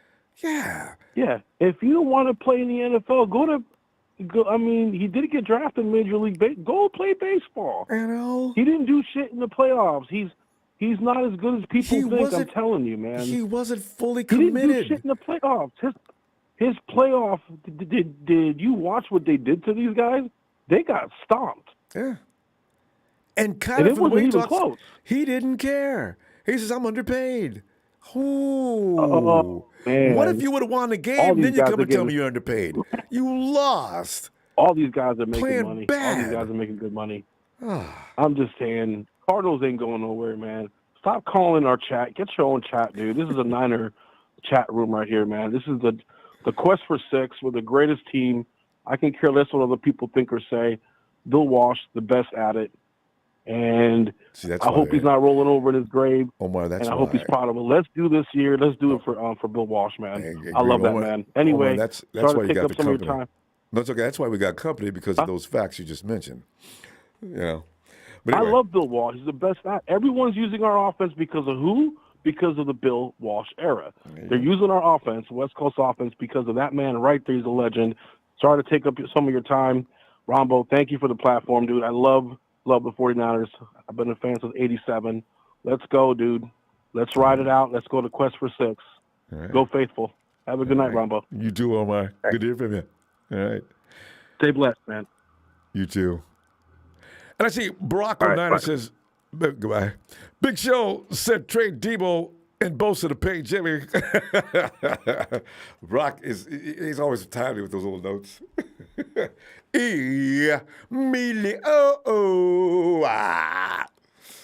What's happening? I mean, man, we like every offseason we got little ouchies here and there, and Deebo is what is your spin on Deebo though? You go pay him now, or you go pay him later? I mean, it depends, because as they said, he's only had one season. They were making him do more than what he regularly does. Yeah.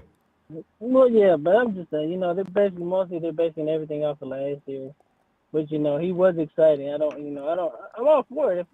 I'm all for players getting paid. Yeah. Especially if you can prove it. But to me, I mean, I get some people saying, "Oh, it was restructured for Jimmy to stay on the team," but either way, they done said before, they weren't planning on having Jimmy stay. They done said this before. They were making enough plans beforehand to restructure contracts and figure everything out, because they want to keep Deebo and they want to keep Bosa. Their number one plan is they weren't planning on keeping Jimmy. You can tell they want to get something for Jimmy, because at the end of the day, they can just cut Jimmy, and if he gets re-signed, he'll get at least $10 million, and the 49ers will get that money back. They're not worried about it. I think their thing, what they really want to do, is keep him on as long as possible. Somebody might get hurt, and they want to get something for him. Because you think about it, if they cut him, of course somebody might sign him. Let's say we cut him today or tomorrow or the next week. The Panthers will pick him up, maybe pay him less, but, the 49ers don't want to lose that. You can tell. For me, it doesn't matter if we keep him all the way through, day one. Before the season starts, day one, we're not going to lose him. If we cut him then, we're not going to lose any money. We cut him now, we're not going to lose no money. As long as somebody pays them $10 million, they don't have nothing to worry about.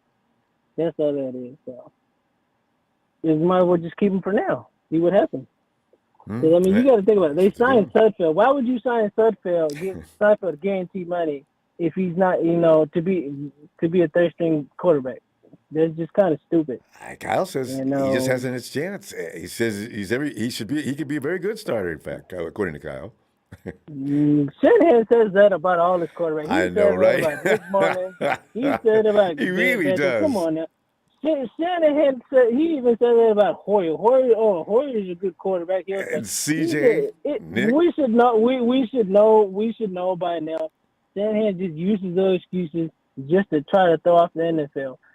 9 out of 10 times, we know, and Shanahan is full of shit. He just uses stuff just to get people riled up. I mean, if you don't know Shanahan by now, as long as he's been our coach, we should know by now. So he just says stuff just to get you going. Like, oh yeah, I mean, dude, you're playing mind games with yourself at this point. Like nobody believes a lot of stuff. You're a compulsive liar. 9 out of 10 times, we know you're lying. Yeah, So it's just like, what do you really when believe? John Lynch is talking, though, what do you gather from that? Because John Lynch will have you believe that Aaron Banks is ready to go. He's got the other guy we drafted last year. He's a compulsive liar. He's the same thing. He's a compulsive liar. They try to play mind games with everybody. I'm like, for what though? We've dealt with them. What is it? How long have we dealt with them until already? 5 years now. Well, You know how they play. They just want to play mind games with the NFL and thinking, I'm like, we've been following them for 5 years. We know that, they're full of shit 9 at a time. They just want to get something for somebody. When they realize it's not working, what do? They let players go or figure something out. So no, they just think it's mind games. Like, come on, they done figured you guys out. You stop trying to make everybody believe what you guys wanted and whatnot. I was like, we were getting 2 draft picks. And it wasn't true. So it's just like, you guys throw, even if it's somebody else throwing stuff out there, they just need to stop. I'm like, if you guys just don't want to get rid of Jimmy because you want something for him, just say, you know what? We want something for Jimmy. We're not going to go at this point. Maybe somebody gets hurt. We'll get what we want for Jimmy. Just be straight up. They just like playing those stupid mind games with people. I'm like, come on, man. We can all kind of see it ourselves. You can't tell the whole truth. Like, really.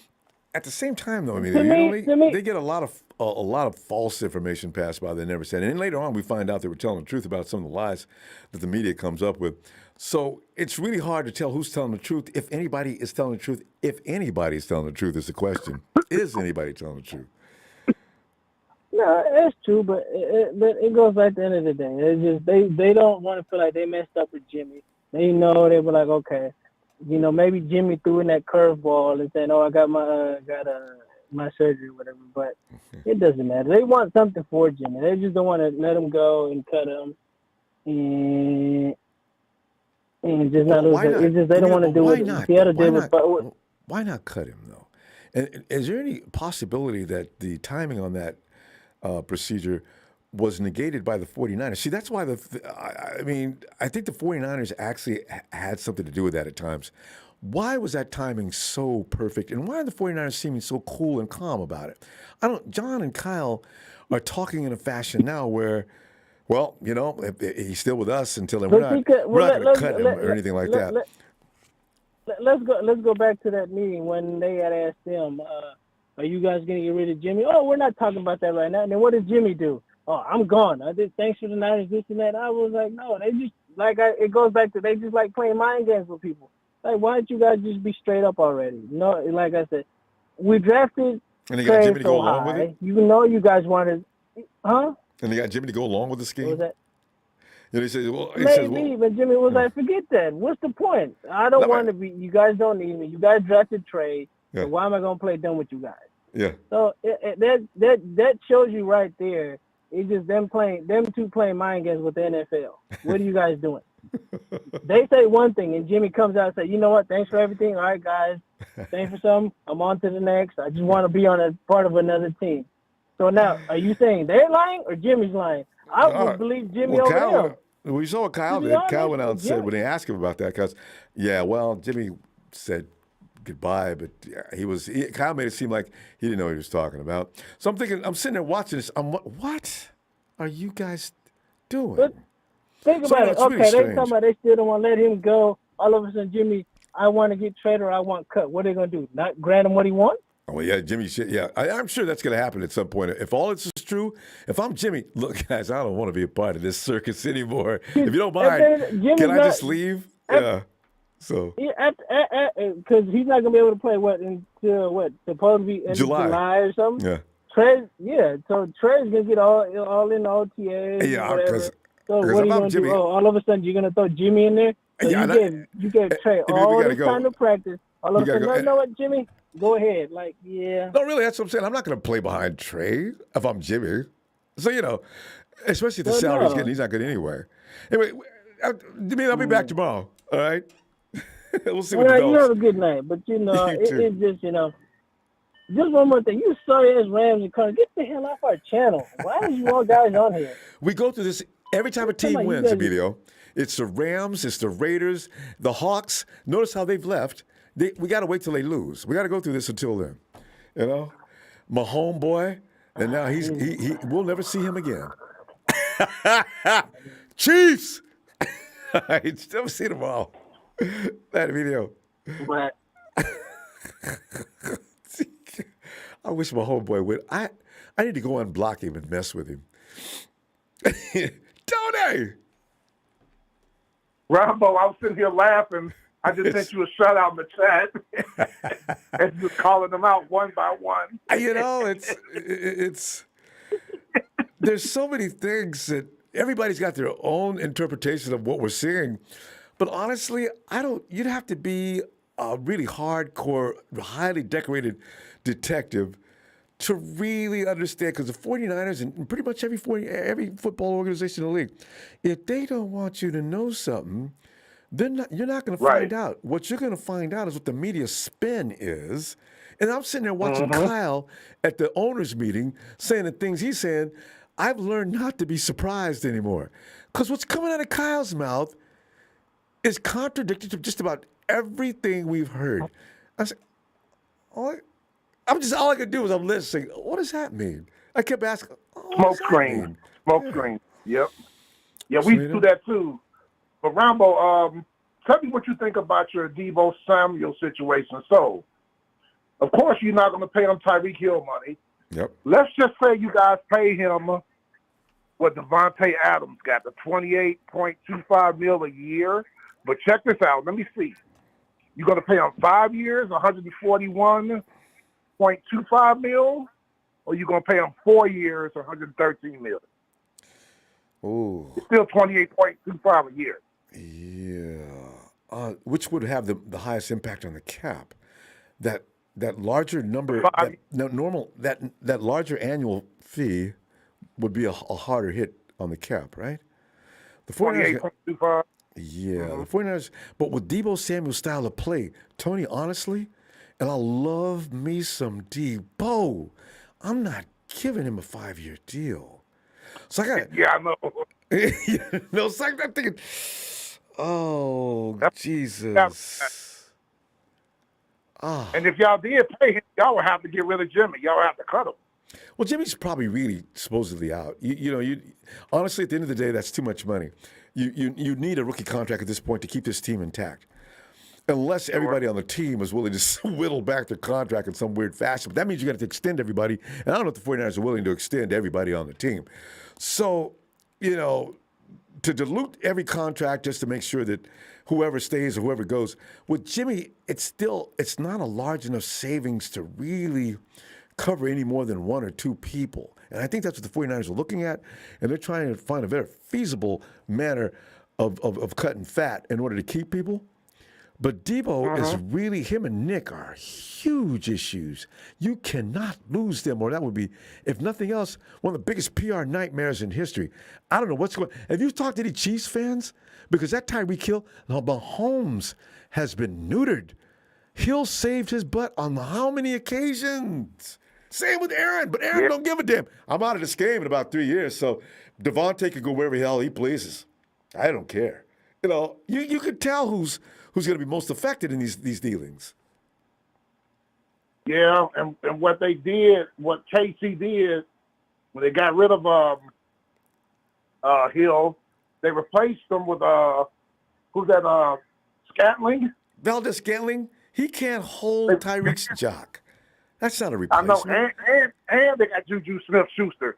Juju Smith-Schuster ain't had a good season since he was with Antonio Brown. He's not the real deal. And he would look good if Tyreek was still there, because just like Antonio Brown took all the heat off of Juju, that would be the same thing. But they don't have a Tyreek. I don't know. What side of the speedster they got? For the Chiefs? Yeah. They got so many receivers. Well, he's got that other one. He doesn't get much You talking attention. about McCole Hardman? Yeah, that's it. McCole Hardman, right. Okay, Hartman doesn't run as fast with pads on, apparently, as he does without, because he's not targeted that often. But Mahomes can put that ball up, and Tyreek's going to be there. I'd say 7 out of 10 times. He ain't even got to look. Yeah. Just throw it as hard as you can. Yeah. So that was what I came up with. Pay Deebo the 4-year deal, but that, like you said, that 28.25 will hit y'all too hard. Especially in light of the fact that we need to pay Nick. And you're not losing Nick. That's too much defense. Yeah. Exactly. That's got to keep him. Oh no, man. John Lynch says everything's under control. I don't know what he means with that big smile on his face, but I say, John, you know how to sell the public, man.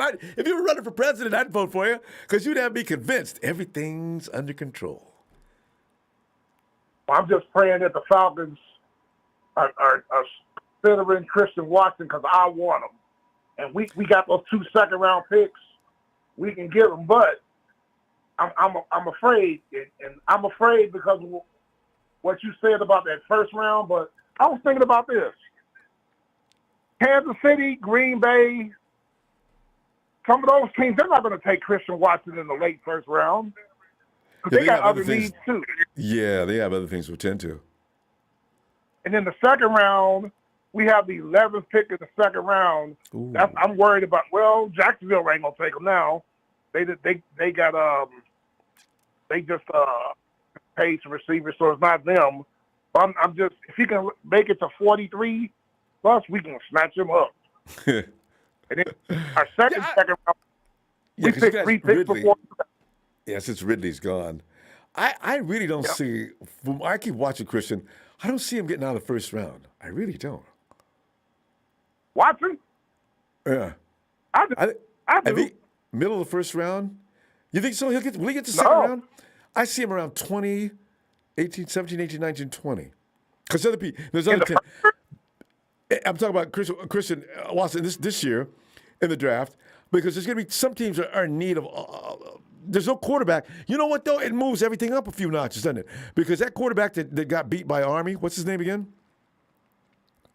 Malik Willis. That's what I call him, Willie Beeman. Anyway, that moves everything up a few notches because quarterbacks are not going in the first. Well, you know what? There's going to be a couple of teams that pick a quarterback in the first round. And this guy you're talking about, he's probably going to go in the first round. Maybe not in the top 5 or 6, but, he's going to go. But everything's still going to move up. The first pick in the draft this year, I can't wait to see what position it is going to be.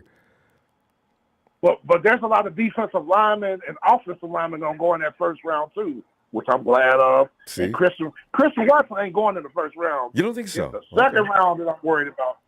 Because we don't pick the 43, and it starts at, 33? Really, 33rd pick, that's the first pick of the second round. So, it's 33, yeah. There's 32 teams. So we got 43 and 58. I know y'all got 61. Y'all might break up. This is what happens when you win too many games and don't win all the whole thing, You start doing like the Rams, start trading your first round pick because it ain't worth a damn. Anyway, I'll tell you what I'm going to do. Tony, we're going to go. I'll be back tomorrow, though. And this time I'm pretty serious. I'm coming back tomorrow no matter what. I'm just going to sit in the chat laughing because everybody's tearing up, ready to go and market. So they want them to get out. Them dudes are hardcore because they're taking a lot of punishment and still hanging in there. I'll see you tomorrow, sir. All right, Tony. Have a good night. Everybody hit the likes. Thanks, Tony. Hey, and Jack. Ronbo. Jack, man, we're just looking at the Deebo situation for what it is right now, and I have a problem. I get attached to players, and if Deebo was suddenly off this team for reasons like, the 49ers couldn't afford to pay him, and the New York Jets were gladly to take him off their hands, I'd be literally sick. Stomach would be rolling. I said, you know what? John, you and Kyle, I'll only holler at y'all, man. And then I'd go off on a 30-minute cursing out tangent. What did you? No. Yeah, it's gonna be a long negotiation with that, Ronbo, because everybody's basing it on what's the boy name that went to the Raiders? Devante. I think you can't even really match it up. Devante been putting in work for some years, Rambo. Yeah, see, that's why hopefully the management is reasonable about that. Devante's put in a long time and got a long resume. So does Tyreek. Yeah, he got a long resume. Yeah, so is Tyreek. I know I'm for Deebo to get his money, but I think he got his resume ain't that large of a resume, and that's going to be the argument. But they can pay the man; they got to pay him. See, because the Jets already and that's what bothers me. If teams start talking about, the 49ers blink, we got that. Oh, man. You guys ought to be. I don't think you want to go play over there with I don't think they want to. I don't think you want to go over there and play with Chad Pennington over there. He might like Mike McDaniel, though. Maybe. Oh, McDaniel's in I'm sorry. I got the wrong team. He's in Miami. Yeah. Yeah, he's in Miami. You're talking about. I don't put nothing past Miami. I don't think Zach Wilson gonna make it in the NFL anyway. I don't really think so. I'll give him Chad Pennington at the best. But we'll sign Deebo if we have to. But and another thing too about Jimmy G, he's not really going nowhere, Rambo, until he's healed. Once he's healed, then trading it'll be on. All doors open, all phones we're listening until he's healed. Well, that's what I was trying to tell people who argue me down. I said, why would I trade for a quarterback that's just getting a procedure on his shoulder? I'm going to have to pay. I'm going to give up draft picks and pay him $20+ million a year. Now, why would I do that? That's why I said a long time ago, man, ain't nobody going to trade for Jimmy Garoppolo. Man, y'all are dreaming, man. What are you thinking? Nah, they'll trade for him. I think the Niners will get exactly what they want, and Jimmy is going to get in a situation where he wants, because I think he'll get traded at a time where that team really need a quarterback, and the Niners can really get what they want. And maybe if Jimmy can go over there and perform really well, they might sign him to multiple seasons after that. Tampa Bay don't really have any answers after Tom Brady. He's 45 years old. What if he gets knocked out? And Jimmy got to go in there. Jack, you forgot about Baker. See, there's another. I quit arguing with people about that. Robo, man, man, Baker Mayfield could beat Jimmy out all day. See, this is the thing about. There are some irrational things being said about Jimmy all the time. I used to get in fights with these people. I quit. If anybody noticed on Twitter, but it ain't bad really when you really think about it. It ain't really.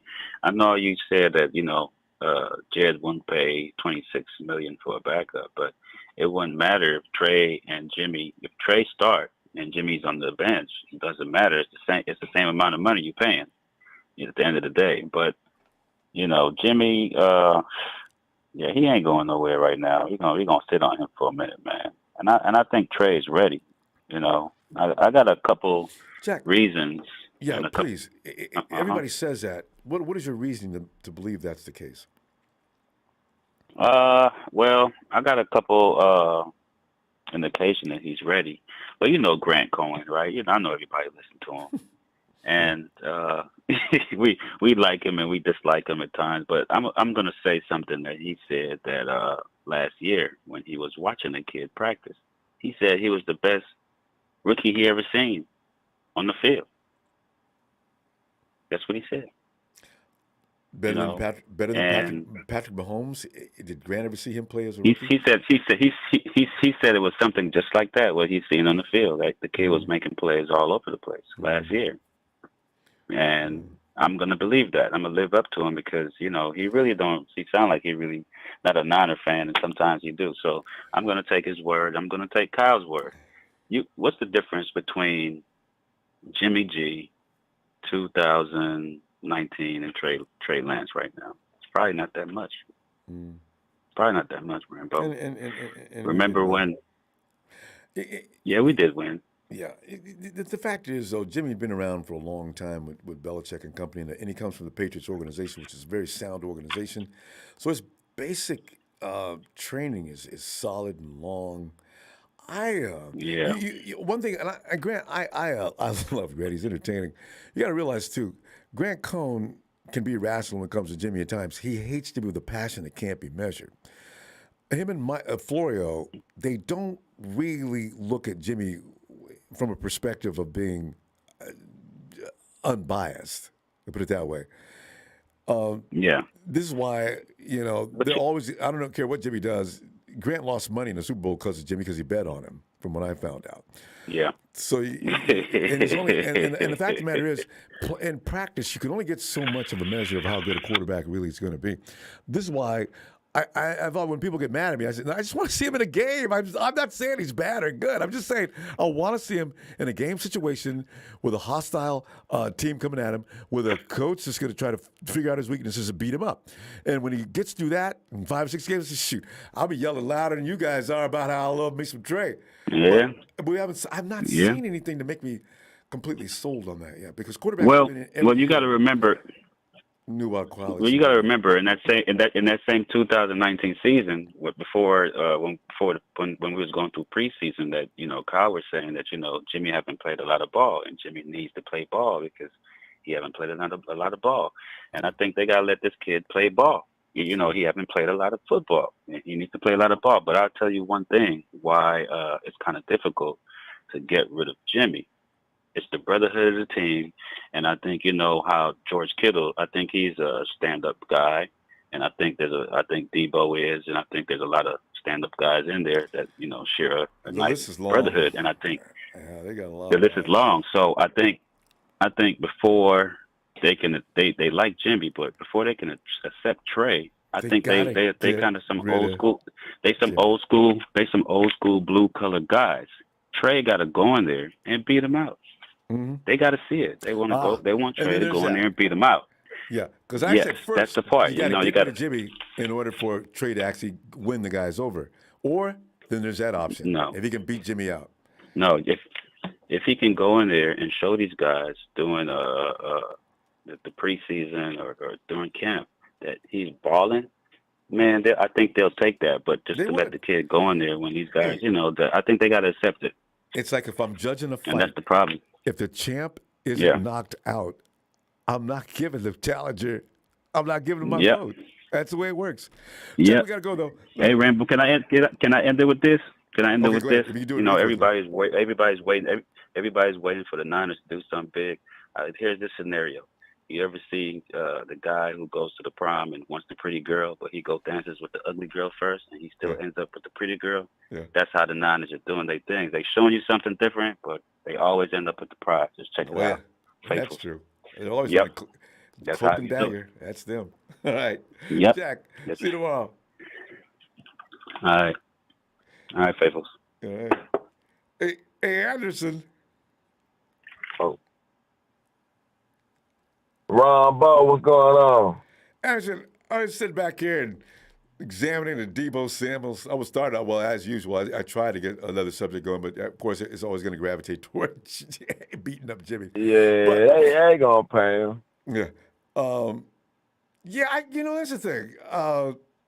It's got to be done now, though. It can't wait till next year, which is, I'm thinking the 49ers realize that. And Kyle Shanahan already said as much. We got to pay Deebo now. We don't want to get into no auction and no bidding war with no other team about Deebo because we'll lose. Because I'm like this. Without Bosa and Deebo, if you don't have them, that's like if you don't want to pay them, that's like drafting Jim Tom Sula in the first fucking round. You crazy? The background, the backbone of both offense and defense. You gotta have that. Yep. And as far as Trey Lance, man, shout out to everybody that's behind that boy Trey Lance. Man, I think he ready. Yeah, he probably need more snaps, but let's think about it. I look at it like this. He missed the season, right? Okay. Now I was like, okay, let's look at how some players do in practice and how they do in the game. They excel as hell in practice, but when they get in the game, can't do shit. You know why? Because maybe that energy you use to practice was the energy you should have saved for the damn field. All right, let's see if he saved. Now, all the energy Trey got saved up from the season, he didn't play last season. He didn't play in school or whatever. And the little couple games he did play, because the Cardinal game is what he really learned. That's what he really learned. But back to what I was saying, you know, God damn it, I lost track of what I was saying.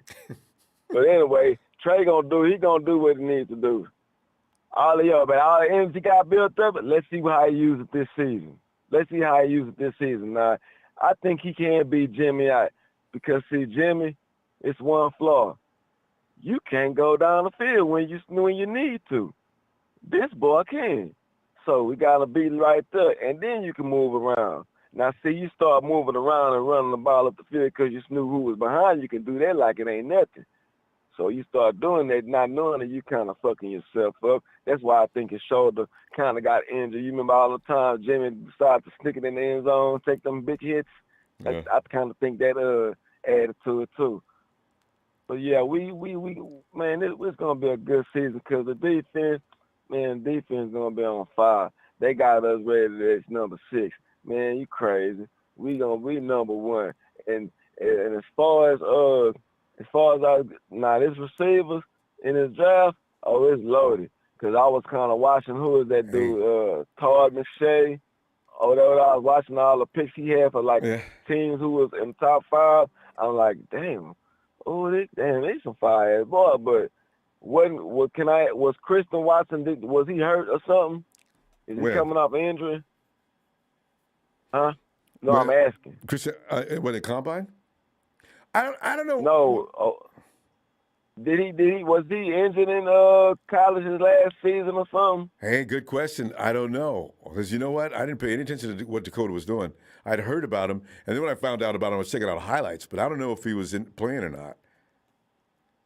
Because I think that's why his stock might be down. But it's up now. You know what? After that combine, you look at his size and speed, that's a machine. Yeah. And him and Trey have worked together. So, yeah, exactly. And it's like just like how, look all the strings we had pulled to get Reuben Foster. I know, even though he fucked us.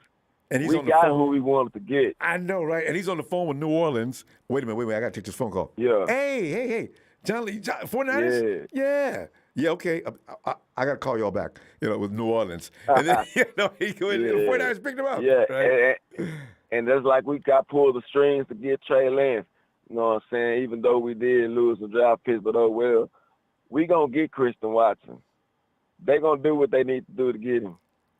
Because I'm thinking, even though Jimmy, you may shoulder may be messed up, but guess what? They may use him for draft collateral. You never know. That option's there. Anything can happen. Yeah. Anything can happen. And so the only thing we need to get another line, because check this out. Now, I was playing my Madden, right? I think online, right? Okay. I was and I don't know if the game and the real life reflect each other, because Mike McGlinchey, you is trash, dude. just like in the games this season where he fucked up, it's like you fucked up on the same thing on the game. So I'm like, damn, this shit is mimicking the fucking real life a lot, because you is trash. And Brumskill, he can't hold a block for shit. So I took him out, put Aaron Banks in, and Banks was holding his own. So I'm like, damn, maybe they keeping this dude out for a reason, holding him out for a reason. Well, I think they want to save him for a new season. Well, also they felt comfortable about letting our other guard Thomason go. So it's gonna be Banks on the left side now, which is where he played at Notre Dame, which is probably better anyway. Okay. And then the right side. Well, that's good. You got Mike over there, and you got God knows I don't know. Brunskill's going to be there. But you know what? That offensive line is going to have to be really stout this year. No matter what anybody says, Trey needs time to adjust to the NFL. For people who think he's going to come in and just kick ass, oh my God, what makes? I'm not going to say that, because the running game. Now we're going to have that running game. Yeah, but he's got to go through some changes. In Kyle's offense, even polished pros have to go through crap for a minute. You know, so for him to Yeah. come in and just dominate from True. the first week, I know that's a pretty lofty expectation. I hope so, but I can't I imagine that. expect the defense to win us some games, Yeah, because especially our secondary. I expect Thomas to have a Hawkins season. yeah, especially against the AFC West with what they got now, and some of the other teams, the Cardinals. I don't know if they're gonna. Defense for the Cardinals weren't that bad, so it's gonna be a test. This is why, and Trey's gonna learn hard knocks by hard rocks. And so, if you've never seen this stuff before, it's going to be magnified. And that's why I says, with this team, and I have nothing against Trey, in spite of what all the comics think in the chat and everything. I don't have a damn thing against him. What I'm looking at is the reality of this picture. I got a rookie with not much time in the league, with a really schedule is going to be some hard, bad boys against him. And I need him to have seen these things before, and no doubt about it. If he did, he'd know how to handle it because he's got footwork, he's got he's got an arm, he's got all the tools. But he's gonna have to get knocked down for the beginning at a rapid pace. And when he comes out of that, then we got a quarterback. And that's why people say, "Well, we got to throw away this year." Yeah, probably. That's the reason why I say it in that Cardinal game. That's when he really learned, because he got put on his ass a lot, and he still did what he needed to do, even though we lost. You know what I'm saying? He got his bumps and bruises in that game right there. A lot. But we're gonna see. You know what? He learned from that. He's gonna learn some more this year, and it'd be nice if we got to the playoffs. So and then we can at least say, okay, we got something. Anyway, we gotta go, fam. But he's gonna be going up against. He's gonna be going up against top defense at practice, though. Even though he's gonna have the red jersey, even though he's gonna have the no hit little jersey on. You gotta take it off when the game starts. Yeah. And it's we really gotta go. I'll tell you what. I'll be looking for you tomorrow. Be back. All right. All right. Shout out to that mustache Pete, man. All right. All right. Peace. Night, Anderson. Yeah. Hey, Frank. Ronbo. Frank. Fishing What's up, sandwich, Frank. What's Frank. up, man? Oh, man, look at Deebo situation. We knew this was going to come. Sometimes you already know these days are coming, And I says, why? If I'm Deebo's agent, I say, listen, we love you guys, and Deebo loves playing here, but I'm not putting him out on that field. He's not coming to camp until we got a deal in place. And, of course, the 49ers realize what that's about. That's how you play the game, right? I ain't worried about Nick, because I figured Nick's not going to be the 49ers going to be a hot seat about him until next year. But, Frank, why wait till next year when that price skyrockets? So you probably want to sign them both, actually, So it's really but what would you pay Deebo right now? They put you on the spot. Well, how you going to do? Deebo, man. They gonna pay him though, Ronbo. I mean, you gotta look at it. You see with all these wide receivers getting, see Adams got paid. You see, what's the Bama from Jacksonville? From Arizona. They went to Jacksonville. Kirk, that's what it was. They got paid like $84 million. Christian Kirk, So I know he's saying I know he's I'm down to him. You know what I'm saying? So I think that's gonna get done. I don't see him. I know he wouldn't want to go to the Frank, Jets. When you say about the same amount of money, what, give me a number. What, 29 a year, probably. So, but Frank, one argument that people are making, it is right. I hate to hear it, but it's true. Devante and Tyreek, they earn that money. They've been around here for a long time. Deebo's had 2 years, and everybody wants to give him one. I give him 2 because that Super Bowl year, Deebo was a bad boy. After you got started. So I'm giving Deebo 2 years, but that's still only 2 years. Tyreek's got, what, 6? Devante's got more than that? I say about 29. I mean, he ain't going to do nothing to get better. You know what I'm saying? But right now, do I need to pay him $27 million? I mean, because you can't sit there and tell Deebo's agent, look, Devante and Tyreek, they've been around for a long time and done a lot of things. Now, we know Deebo can actually achieve some of these things, but we don't think it's really fair for us to have to put out that kind of money just yet. And you can't say that to an agent, Frank. You can't say that to an agent. You say, well, if you guys can't be grown up about this, then I guess there's nothing else to talk about. We'll make deal next year, and then we'll have you compete with whoever team wants to sign him. Oh, wait, Yee. Mr. Yee, come back. Sit down. Okay, I was here. Pour a drink, man. Come on, relax. I thought we were doing okay here. You know? You want to get it done now, Ronbo. Yeah. Don't push it off until another year. Get it done now. So I think they will, get it done. I hope so that they do. So we just gotta wait and see. So I mean, my take on everything, with the Jimmy situation and like with Trey, like, we got to play him. I hear everybody talking about, we don't, trade this or trade that, or Jimmy, Jimmy's still sticking around. We just got to wait. We don't know what we have in Trey until we play him. You know what I'm saying? So, we gave up a lot of stock with Trey. You know what I'm saying? So you got to play him. You know what I'm saying? So ain't nothing really we can say. There ain't nothing to say until we see him play. You know what I'm saying? So I believe in the young man, and I think he's going to do great. But we just got to wait and see and let him play. You know what I'm saying? So that's all, man. I think that he will probably be that, quarterback to get us over the hump. Probably make a play or two that Jimmy couldn't do and he can do. You know what I'm saying? But we don't know unless he play the game. That's the only way you get better is playing football. So we can speculate and say whatever, about this and that about him, but we don't know until we actually see him on the field. So with Jimmy, ain't nobody going to trade for Jimmy because he hurt, So I think I don't know what they doing. I'm hoping that they, waiting for him to, get back healed and somebody or, quarterback get hurt or something, if they going to hold him for the season or they going to try to trade him off on the draft day, so we don't know. Who knows? So I'm tired of trying to break my brain, figure out what they're going to do. Yeah. So I'm just sitting back waiting, the patient game and just and no matter what you think, you're going to read something later that goes all the way against, damn, if that's true, then this and this doesn't fit.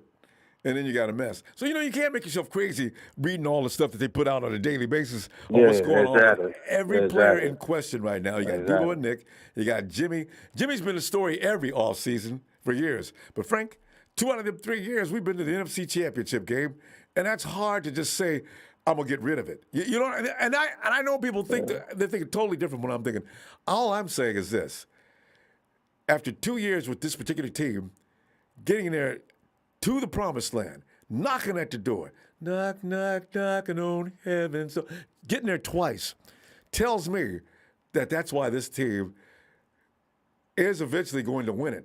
But you start switching pieces, it changes the whole thing. I just hope it does it.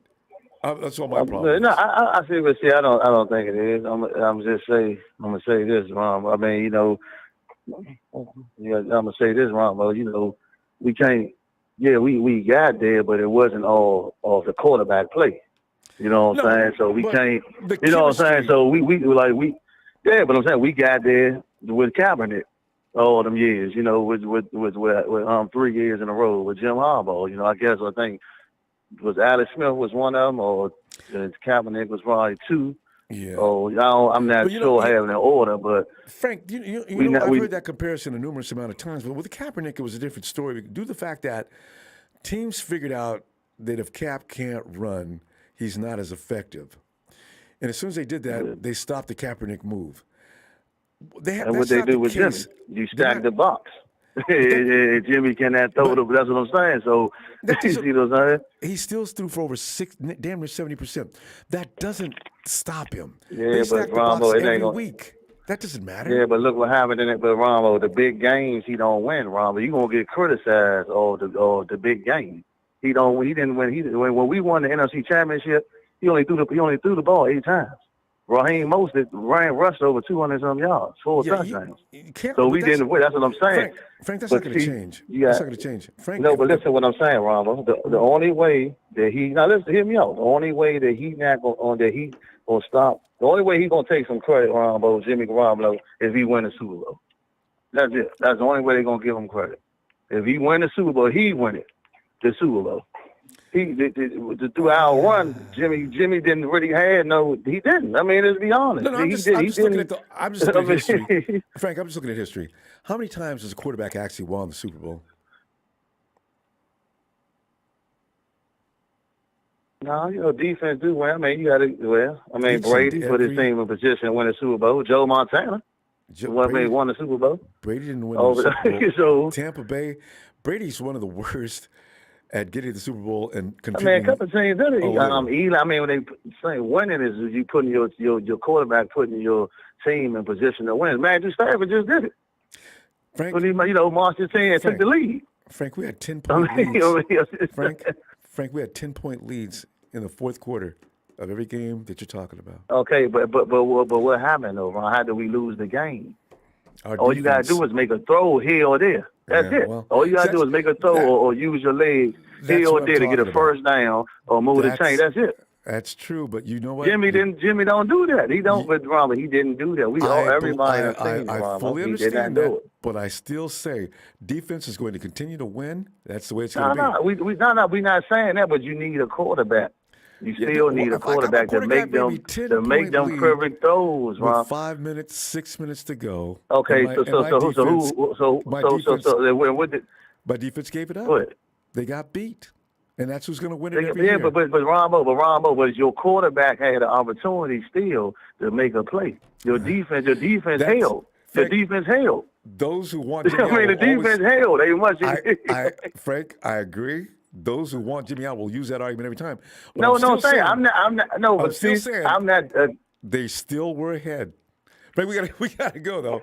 We ran over time, right? We'll tell you tomorrow. Shout out to you, Ronbo, and the whole family and everybody, man. I love y'all faithful, and we're gonna finish two. We continue tomorrow, Ron. Let me get to the fish sandwich, man. I have more to say. Tomorrow, so we can continue. All right, man. I'm gonna have one for you too, Ronbo. I appreciate it too. Put some hot sauce on it. Good night, Frank.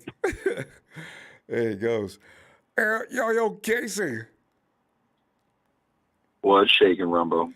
Casey, man, I was a bit nervous about Deebo since like the beginning of the year because I had a feeling this was going to happen, right? As here comes Deebo, but I didn't know Tyreek Hill and Devante were going to lose I didn't know the ownerships were going to lose their mind and pay them $30 million. So nice. Oh, what are we going to do now? So now it's gotten to the point where, okay, man, I guess we're going to have to figure out how to pay Deebo $30 million and make it justified, because he's going to say, "Well, look at Devante got it and Tyreek got it, and I'm pretty much what this team, what makes this team click. What's up?" Casey, what do you say to Deebo to get him to pay something with incentives in it? I'm gonna give him 25 and tell him you stand to make a $5 million profit if you reach these incentives. And Deebo said, "What if I get hurt?" No. Rumbo, I'm listening to the show tonight, and I just want to know, is this amateur hour? Tired of these people calling in saying Deebo had 1,000 yards and stuff. You guys, Deebo was the all-purpose yard leader in the NFL. Yeah. Deebo was number one. He's worth the $28 million for sure. I just don't. Man, it's a scary thing. Oh, but Deebo's only going to get better. Yeah. Deebo showed he's the toughest wide receiver playing right now. Deebo showed he's the fastest. Especially after he makes the catch. I mean, get out. You're not going to catch him. He did catch once, though. That game speed, man. It's tough, man, because Tyreek Hill might be faster, but Deebo is a big guy. He's not a thin player. He's like Anquan Bolden. He's a thick player. So I think Deebo is one of one in the NFL. That's why Kyle got him in the first place. People think that because he gets short passes to him, that's intentional. That's by design. That's called one of the receivers that's going to have yak yardage better than he can do anything else. I get Deebo that ball 5-10 yards down the line. That's a 40-yard game. And that's the thing people don't understand about the Yeah. offense. This is a run extension. Most of the receivers are run extension. You know, we get the ball to the playmakers as quick as possible. And we're going to stand there and wait for the long, deep route. You're going to get the deep route on occasion, but the whole impetus of this offense is to get the ball in the playmakers' hands as fast as possible. It takes the stress off your offensive line, it screws up the defense, and it makes things happen. That's why we got the kind of guys we got. That's why you got Deebo. That's why we got George. You know, Ayuk to a degree, but Ayuk's a little more of a finesse player. What do you know, Ronbo, we say it starts at the top. What do you think about what Jed York said today? Because, I mean, you know, this whole thing has been really interesting where it's not just about they traded 3 draft picks for, you know, Trey Lance, but Jimmy also had a no-trade clause last year, so they had to pay Jimmy. And so now Jed says, you know, yeah, we'll pay to keep Jimmy. You know, I feel like, you know, John Lynch kind of got his hand maybe caught in the cookie jar and maybe got unlucky with, like, thinking that the Commanders would take Jimmy or the Colts would take him. And I think they were surprised that both of those things, you know, went the way they went, Matt Ryan and whatnot. But, I mean, it's really interesting now that, you know. I don't think they ever got an offer. I don't think they got one single. I don't think so either, because I think what happened was that John was hoping that it was like some sort of package trade offer where it was like, I'll take Jimmy and D Ford from you, or like I'll take Jimmy and, you know, whoever, and offer some package deal, maybe. Yeah, I don't think that. Yeah, I don't think they did either. You know, I mean, who knows? But it seems like the due diligence is more like due diligence, Ronbo. I like that. I got to coin that one. You should get a T-shirt with that. Thank you, brother. Thank you. You know, because the covert. I'm tired of John Lynch right now, Ronbo. I don't like what John Lynch did. It's all fluff, man. It's all, you know. They talk in circles a lot, I don't too. like that. The one minute they tell you how they're so okay. impressed and Jimmy G can go and this and that. And then the next minute they talk like, well, we're going to hold on to him. For how long? You know, guys? This reminds me of Halloween. They asked Kyle what his favorite candy is. And he said Swedish Fish. And I said, oh, man, we're not going to win. What? What's he said Swedish Fish. I can't say it once, Ron. The Swedish Fish. I'm like, well, what the hell is wrong with this guy? There's so many more things that you can choose from. You know, what are you, 6 years old? Come on, man. And so, that's not even grown man candy. Yeah, and so, you know, the problem with Swedish Fish is that it's very chewy and you get stuck, you know, with it in your teeth and whatnot. That's what's happened with Kyle Shanahan and John Lynch here. And it feels like they've lost the Super Bowl already. But now on the flip side, though, is that, you know, remember when, like, Russell got traded, I said, I think the Niners just won one more game next year. Well, if they have Jimmy on the roster, that probably adds another win to their game, to their record. Because I think the likelihood of Jimmy going to the NFC Championship and the Super Bowl again is just as good, if not better, than Trey doing it next year. And I think, correct me if I'm wrong, Ronbo, that's where you are focused. You have the downfield vision to say, Trey might be able to run the table and be MVP. But at this current time,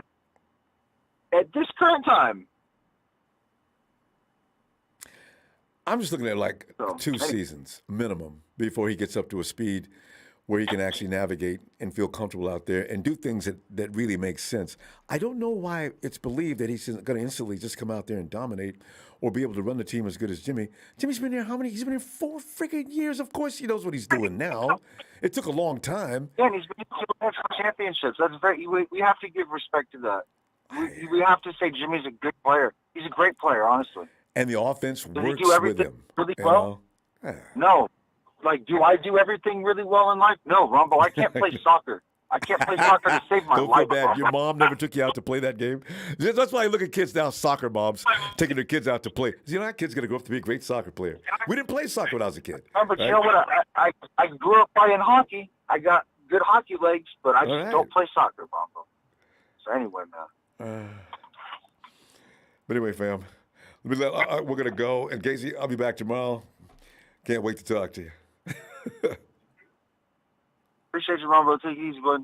Thanks, Casey. Night, fam. And there, it's Ellis time. Ellis.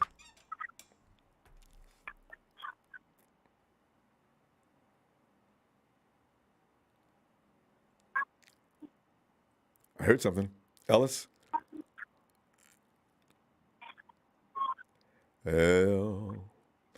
Ellis. Hey, Mario. Oh, Fly Guy. Hey, Fly Guy. Ronbo. Yo, Fly Guy, how you doing? Chilling. Yeah. Well, Fly Guy, I love talking to you about people getting paid because you always put things in perfect perspective. Fly Guy, Deebo needs to be paid. He needs to be paid now. Don't wait, because if next year they liable to say, "Oh, well, damn, now we got to pay him $31 million to keep him." So it's a good idea to pay him now. The way the league is going, everybody's lost their damn mind when it comes to paying people. So what are you thinking? But do you really believe that we want to win? Do you really believe that with all your heart? Want to win? Hell yeah. You can't. You know what? We get to the door and we keep on knocking.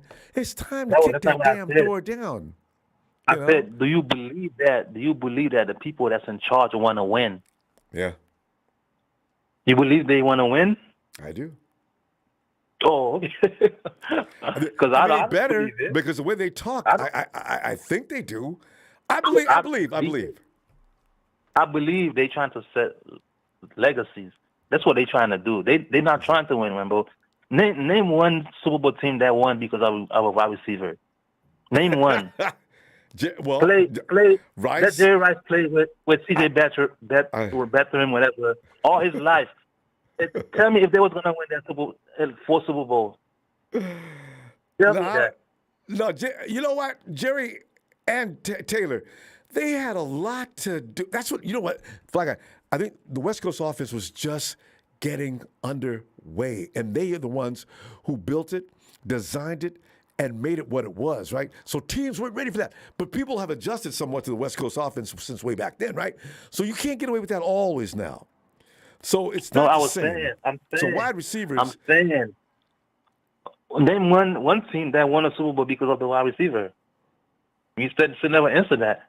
The reason I'm making that point is because why we want to go pay a receiver $30 million, but when it comes to get an elite quarterback like a Brady or Aaron Rodgers, we don't have no money. But Deebo does it doesn't make no both. sense. That's the piece that's going to make you win a Super Bowl.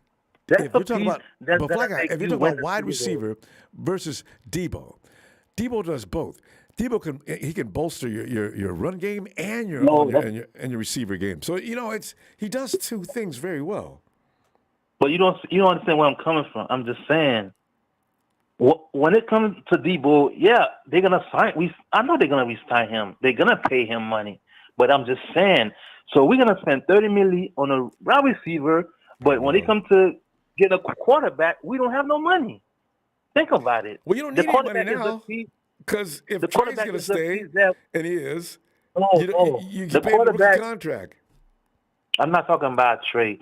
What I'm talking about is we know for sure if we bring in Russell Wilson, we won 2 Super Bowls. If we had Roger, we had 2 Super Bowls. If we had Brady, we won 2 Super Bowls. If we had Josh Allen, we won 2 Super Bowls. All we need is a piece that's going to make us win. And we're not addressing that situation. We just sit here, keep signing Bosa, $30 million, Trent Williams, $100 million, Deebo. That's not the piece that we need. You just don't hear where I'm coming from. Okay, so we don't want to win. We don't want to win. So you're saying, is it because I remember you had that conversation with Brady. You think Brady was the guy that we messed up on? It's not just Brady. If we had any of those quarterbacks I named, we won the 2 Super Bowls already. But they already play for the team. So, but right now, Denver is who's gonna look out for Denver next year. They the one that made a big move. Nobody has made any move. Denver's in the worst division they could be in. You know what? I can't wait to watch that division. You cannot assume Denver's going to win that division because of Russell Wilson. Nah. They're gonna be in they're gonna be in the playoffs. They're gonna be in the playoff, and they're gonna be going far. All four So teams watch out might for be in the Denver. playoffs. They may dominate the AFC, but Wilson's got his work cut out for him over there. He's got a good team, though. Yeah. Because they made the move that they had. If you want to win, we all know if you want to win, you got to address the quarterback situation. And it had been dragging on for 4 years. It's gonna go on 5. And we don't want to start Lance. When do you start Lance? It's like when Kittle decided to go to Dolphins, or like, come on, like it's not making any sense no more. Well, he's starting. I had enough of it. I'm pretty sure he is going to start this year. I mean, I don't. What I'm concerned with is he going to make us as strong as we were last year? And everybody seems to think we're going to be way stronger. That I gotta see. I hope so.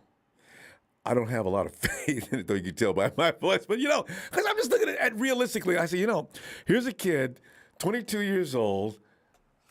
No NFL experience, really. He's got a couple of games. He plays against our practice, and he does okay because he knows those guys and what they're going to do each and every practice.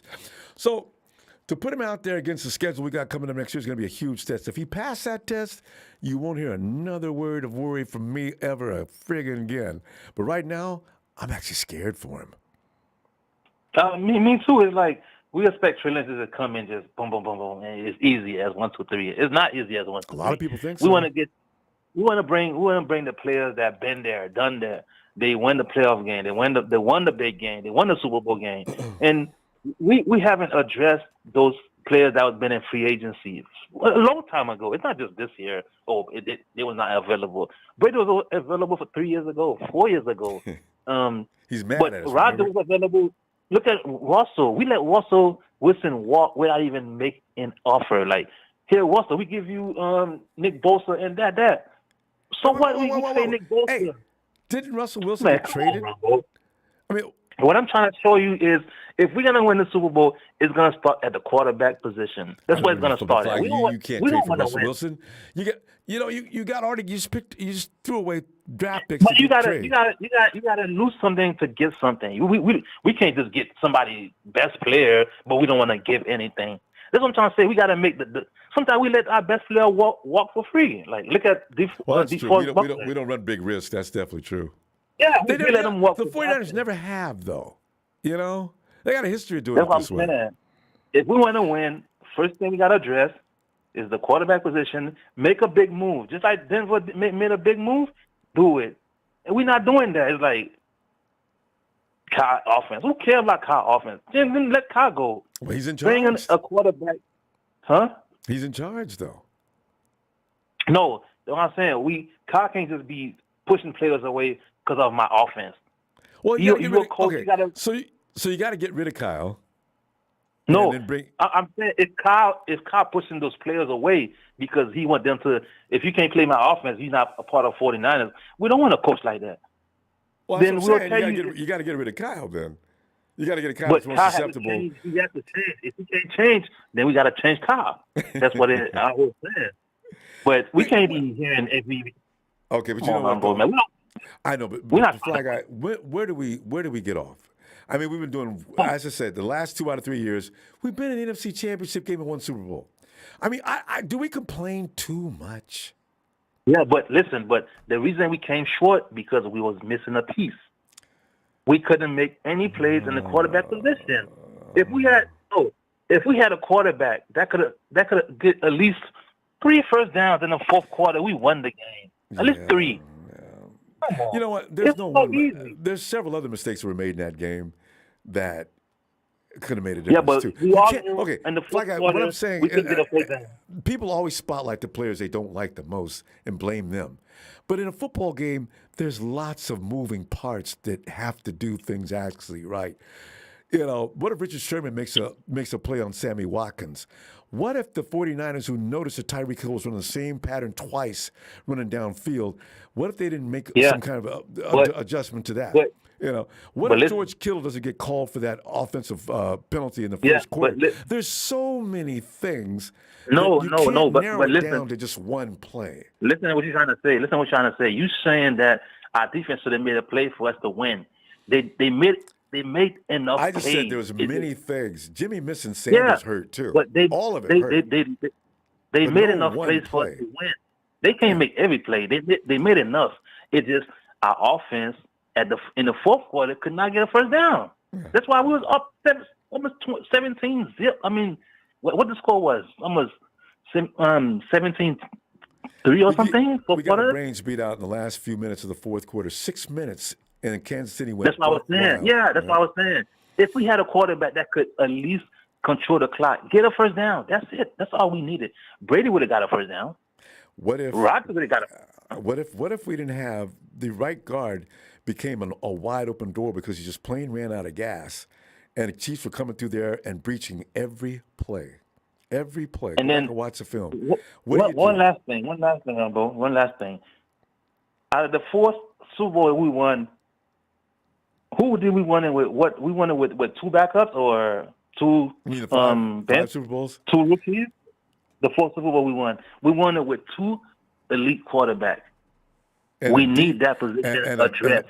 And a defense that was rock solid. That's just the way it works. Yeah, but it's not with the quarterback still. If you can have a good defense, if you don't have the quarterback, you still not gonna go anywhere. Our defensive right now is solid. You know why I don't buy it's all the offense's fault? Because in each one of those games, 49ers lost in the last 2, 3, 4, 5 minutes. But Deebo is going to get signed. Debo's got to get paid though. Yeah. But if we can sign Deebo for $30 million, we could have got a quarterback. That's my point. That's what I was saying. Now that's what quarterbacks get paid. But yeah, I'll be looking for you tomorrow, and let's see what happens because there's news every day now. So let's see what happens. All right. All right, man. Have a good night. Yeah. And hey, second, Ellis, are you back?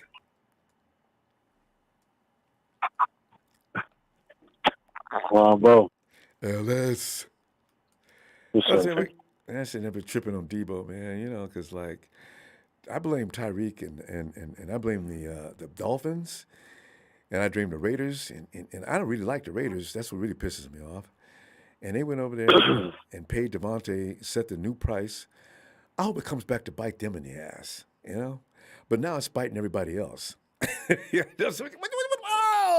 y'all letting them pay him $30 million? The big quarterbacks don't make $30 million. You know, so here we are, Deebo sitting there. Y'all see what happened, didn't you? Yeah, we did. Deebo, can we work something out? No. I can just see my imagination starts to go wild on this. But I mean, Ellis, what's coming up next, man, with Deebo?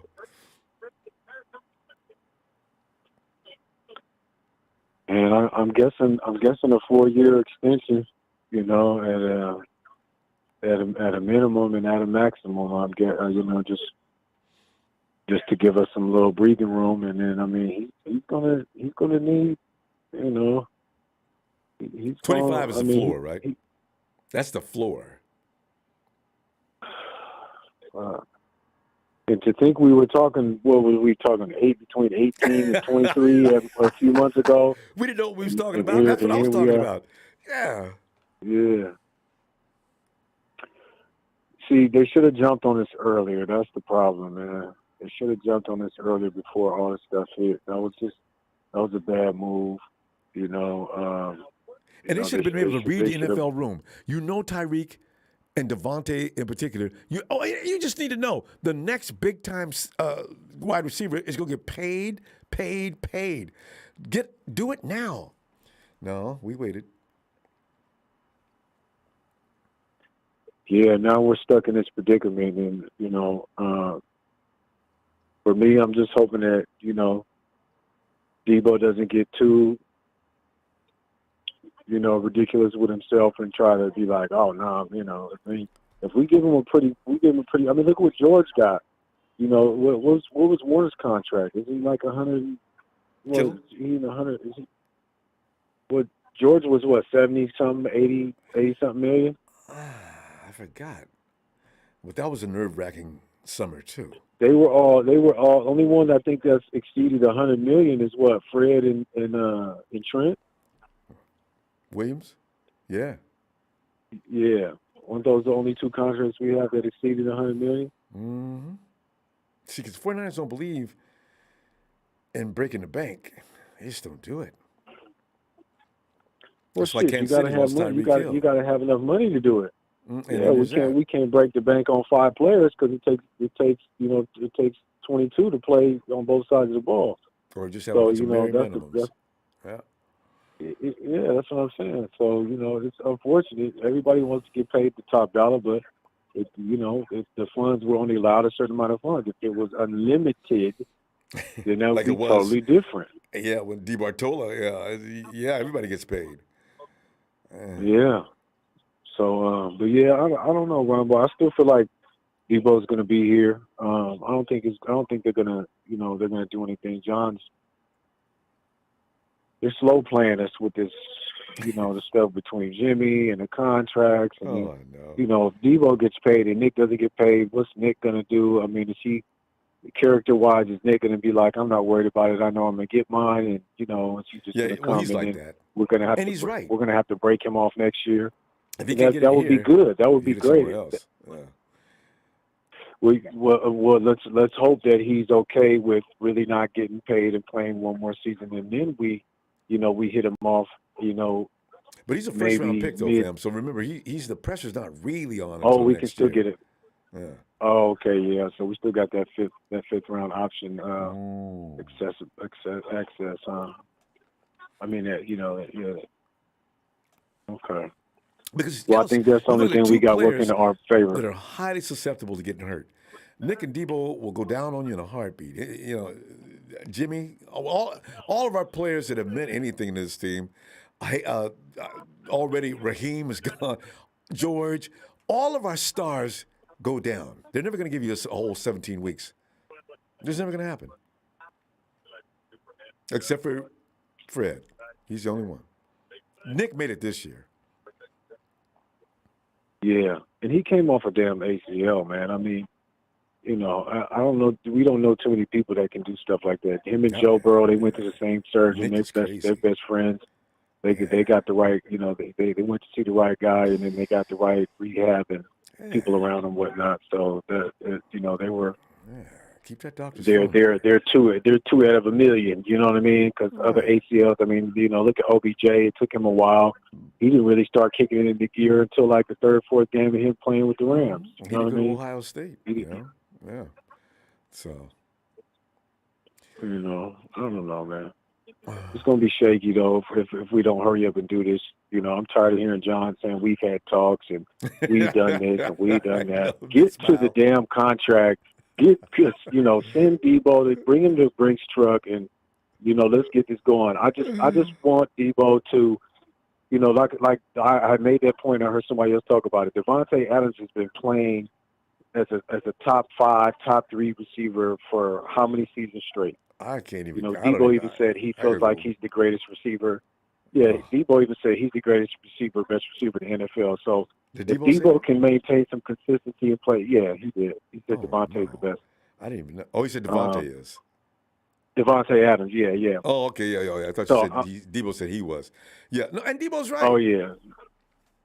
Well, that's what I'm saying. And Deebo needs to, play another couple of seasons at the level he did just this past year. And then, like I said, we give him this big contract. Then he got another one coming. A lot of guys don't even get that second contract, let alone get a third one. You know what I mean? And Deebo can keep, he can keep the Brinks truck coming every 4 or 5 years if he can continue to maintain his health, and just, take care of his body in the ways that he knows that he should, so that he can, be more preventative with the injuries and stuff like that. There's some stuff you can't prevent that just happens, when it comes to contact and certain angles and different stuff that happens. But the other stuff that he can, obviously prepare for, he needs to continue to do that and keep playing at this high level so that he, he can solidify, and imprint himself as one of those, those top guys and, be a gold jacket member, at some point. We don't want, I look to see Deebo doing some shit like that because that's what Devontae is, already. You know what I'm saying? In my opinion, It has been Devontae for Adams. a while. Yeah. Yeah, so that's what I mean, that consistency, that year in, year out, 17, 16-game seasons. Would you miss 2 or 3? That offense was built, Devontae's offense, like Deebo, same thing. His offense was built Aaron didn't even look around sometimes. All he looked for was Devante. And that's what actually bit him in the butt in that playoff game this year. You're not looking around for anybody but Devante, and he ain't open all the time. What's the end of the game score? They scored 10 sorry points. Aaron Rodgers. Yeah, to a fault. That's why when people let him off, I can't understand it. Jimmy can score 20, 30 points and lose, and he gets the death nails. Aaron Rodgers, Hall of Fame first ballot, scored less than 10 points. What did he score? 410? That was it, right? So, Was it 17-14? Or something like that. All I know is Aaron. Where was Aaron Rodgers? He's supposed to be all world. That's why I say defense is going to determine who wins these games, basically. So.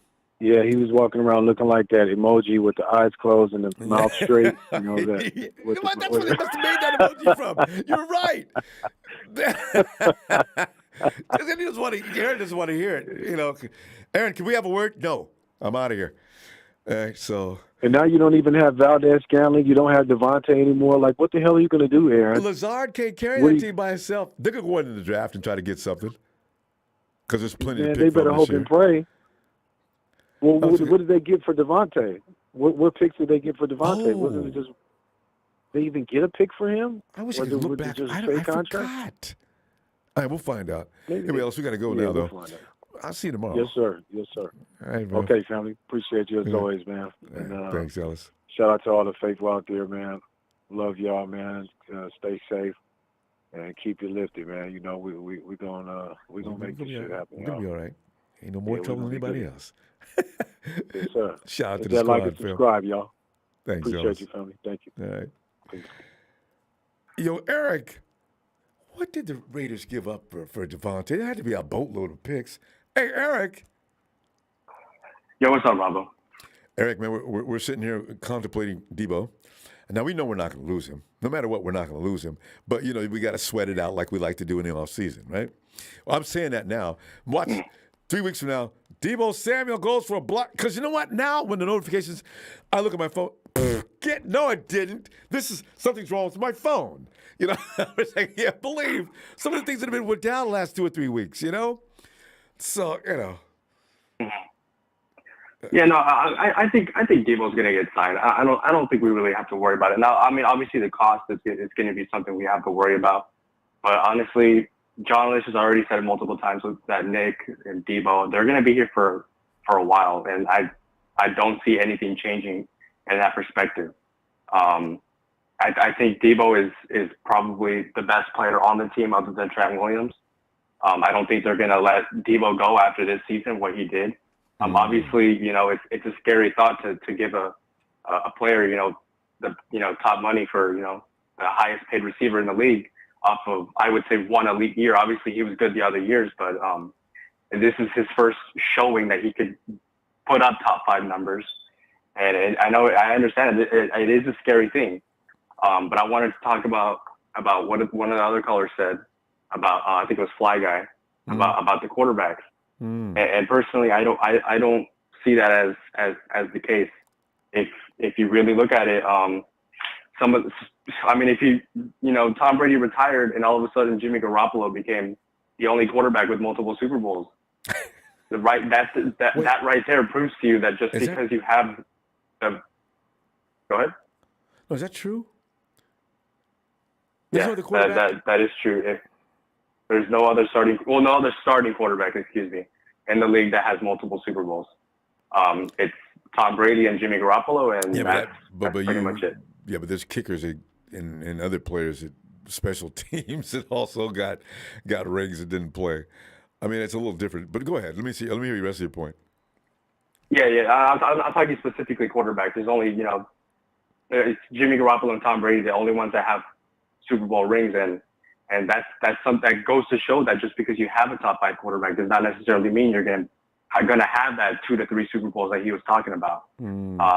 I think literally the only exception is Tom Brady. And what's so funny to me is that the Super Bowls that he did lose, he lost to probably some of the worst quarterbacks to ever play in the Super Bowl. He lost to Eli Manning and Nick Foles. Obviously, Eli. Do you think I'm not Eli? saying Eli Manning is bad. Yeah, man, I just want to No, see. no. Are you calling Eli bad? That's Although what there I'm is some argument as to whether he should go in the Hall of Fame or not. But go ahead. I mean, because I don't know. Yeah, that's Eli. I agree though.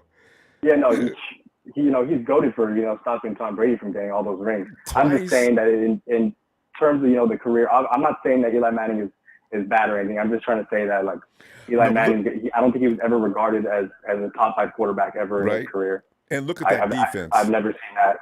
That defense and destroyed. that's what I'm destroyed trying Brady. to imply. Exactly. Yeah, so I mean, just because you have I mean, if you look at Mahomes, if Mahomes loses the Super Bowl against us, he's been to 4 playoff appearances and would have no Super Bowls. Literally, and then you look at Russell Wilson, he's been the leader of the division for a whole decade, has 1 Super Bowl to show for it. He had a Hall of Fame defense, and go to 1 Aaron Super Bowl to Rodgers. show for it. Include Aaron Rodgers. Same thing with him. Exactly. See? Aaron Rodgers too. It's just because you have the top 5 quarterback does not necessarily mean you're gonna win or become a dynasty like what people are saying. 2 to 3 Super Bowls. That's not always the case. I so second that emotion. I've been trying to explain that to people. They think that all you got to do is change the quarterback. I said, man, y'all need to study this game of football a little longer, man. But Eric just brought up a magnificent point. We got quarterbacks, outstanding quarterbacks in the top 1, 2, 3. And Aaron Rodgers is the prime example. 11 years, he's got 1 championship. It's not just about one player. Winning a Super Bowl, it's a conglomeration of a collection of players and management, and everything had to come together. Super Bowls are not easily won like some people think. And I don't understand where they get that from. Yeah, and at times I do get the argument because the Niners do have literally all the pieces to just put a top 5 quarterback in there. But then I can argue that if you do put a top 5 quarterback in this roster, then all of a sudden you lose guys like Devante Adams and Marcus, Valdez-Scantling. All of a sudden those guys are gone. Yeah. And then look at Mahomes. He lost Tyreek Hill. So all of a sudden, you do have that top 5 quarterback, but then you lost all his top tier weapons, and all of a sudden, you're down in the power rankings. But I do understand that if Lance becomes anything that anyone is saying, that yes, this team could win multiple Super Bowls. But again, he is a rookie. I'm not saying that Jimmy is better than him or anything. And I honestly think that all Lance has to do is not perform at Jimmy's level, but do what's similar with what Jimmy is doing. Hand the ball off, make sure nothing's getting out of hand. And obviously Lance's talent is going to help him with that. But what about Herbert over in with the Chargers? What about the guy that plays in Buffalo? See, it's still a conversation that needs to be thought. The Bills had the best defense in the league.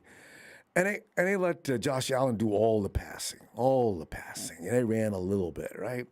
Herbert, same thing. Herbert's got a great offensive attack. These are things that I say, it's more than just what the quarterback's doing. The entire team has to be one single machine. It can't be one part that's going to justify winning a Super Bowl. It's just that's never going to change. What if Devante didn't have Rice? Things like that. It's hard to just narrow it down to one position. And I get that, but I feel like with our roster it's a little bit different because we do have the run game. I mean, if you look at the Bills, they don't really have that. They went up against Kansas City, who also does not have a run game, so it kind of canceled out. Their offenses were just exploding. They didn't really have a run game. No one can actually control the game because everyone was just throwing rockets. You can argue that with. What happened to the Chiefs in the Super Bowl last year? Yeah. Exactly. No run game. But that's why I think that it could succeed with Lance because the Niners have the run game. Mahomes did not have that. That Brady had it. And then you look, maybe the Chargers game. I believe you're talking about the one he had versus Derek Carr. I think they were throwing rockets in that game too. That game ultimately came down to the quarterback's job is just to make sure that offense runs properly. If I got a run game, and people hate Jimmy right to this day to the death, just because of the fact that Mostert set a new record for running yards in a playoff game. And why do I need to blame the quarterback when this is efficient, this is working? Hell, I'm going to run it down your throat all damn day. There's no reason to. That's no indictment against a quarterback. That's because that was working, and the Packers couldn't do a damn thing about it. So I need to throw the ball for what? These are the things when I question when people say those things. What do you wait? I need to stop running because you need to see the quarterback throw the ball.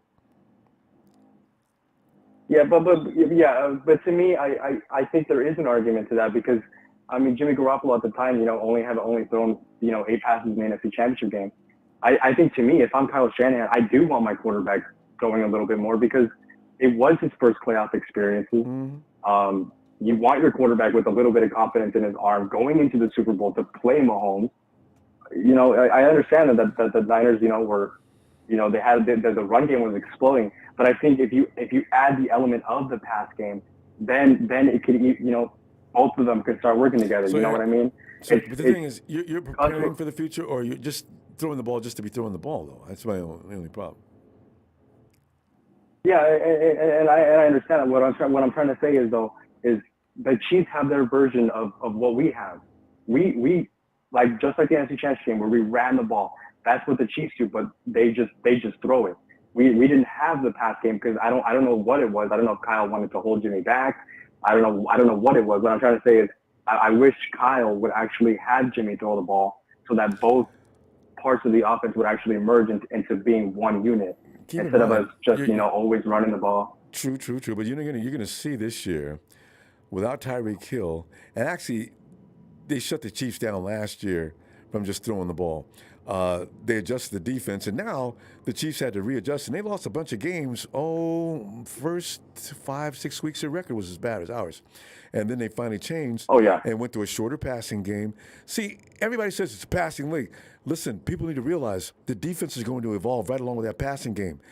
You don't see bombing like you used to. Why? Because defenses are sitting back there waiting for that. It's no cover 3 thing anymore. Now it's like everybody get back and wait. And now your game is literally shut down.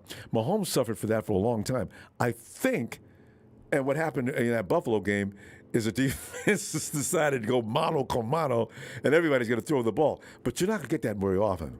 A smart defense is going to know. They want to go to eat, just make sure Tyreek Hill stays out of the mix. So it's going to be interesting to see what happens this year with the NFL defenses. Because Matt Stafford, man, the dude must have set a record for INTs last year. And I can't wait to see what happens this year. But the short passing game, if anybody thinks it's going to go out of style, West Coast offense is going to be serious for the next 2 to 3 years. Oh yeah, and the Matthew Stafford thing. I still cannot believe that Rams fans. I get you guys won a Super Bowl, man, but like, what pisses me off most, Ronbo, is their phrase "whose house," because it's never their house. Every time they have another opponent in their house, it's about defending your home turf. Now your team does it, but your fan base doesn't do it. So what's the point of you saying "whose house" when you don't even defend your fan base or your home turf yourself? I would be embarrassed to say I don't know why Rams fans. Exactly. That's literally. I was like, why are you guys saying that? And I went to the NFC Championship game, Robo, and there was a bunch of Niner fans there. It looked like there was more Niner fans. Yeah, they were screaming. They were still saying that, during the game. Yeah, and I was like, what the hell? It was confusing as hell to me. Obviously, the team did win. Confused. So congratulations right. to you guys. The Rams fans are confused when the opposition has more fans packing the seats than them, and the quarterback's wife begging for people to stop giving their tickets to other people. Come on, Rams. Yeah, we gotta go though. Hi, Ronbo.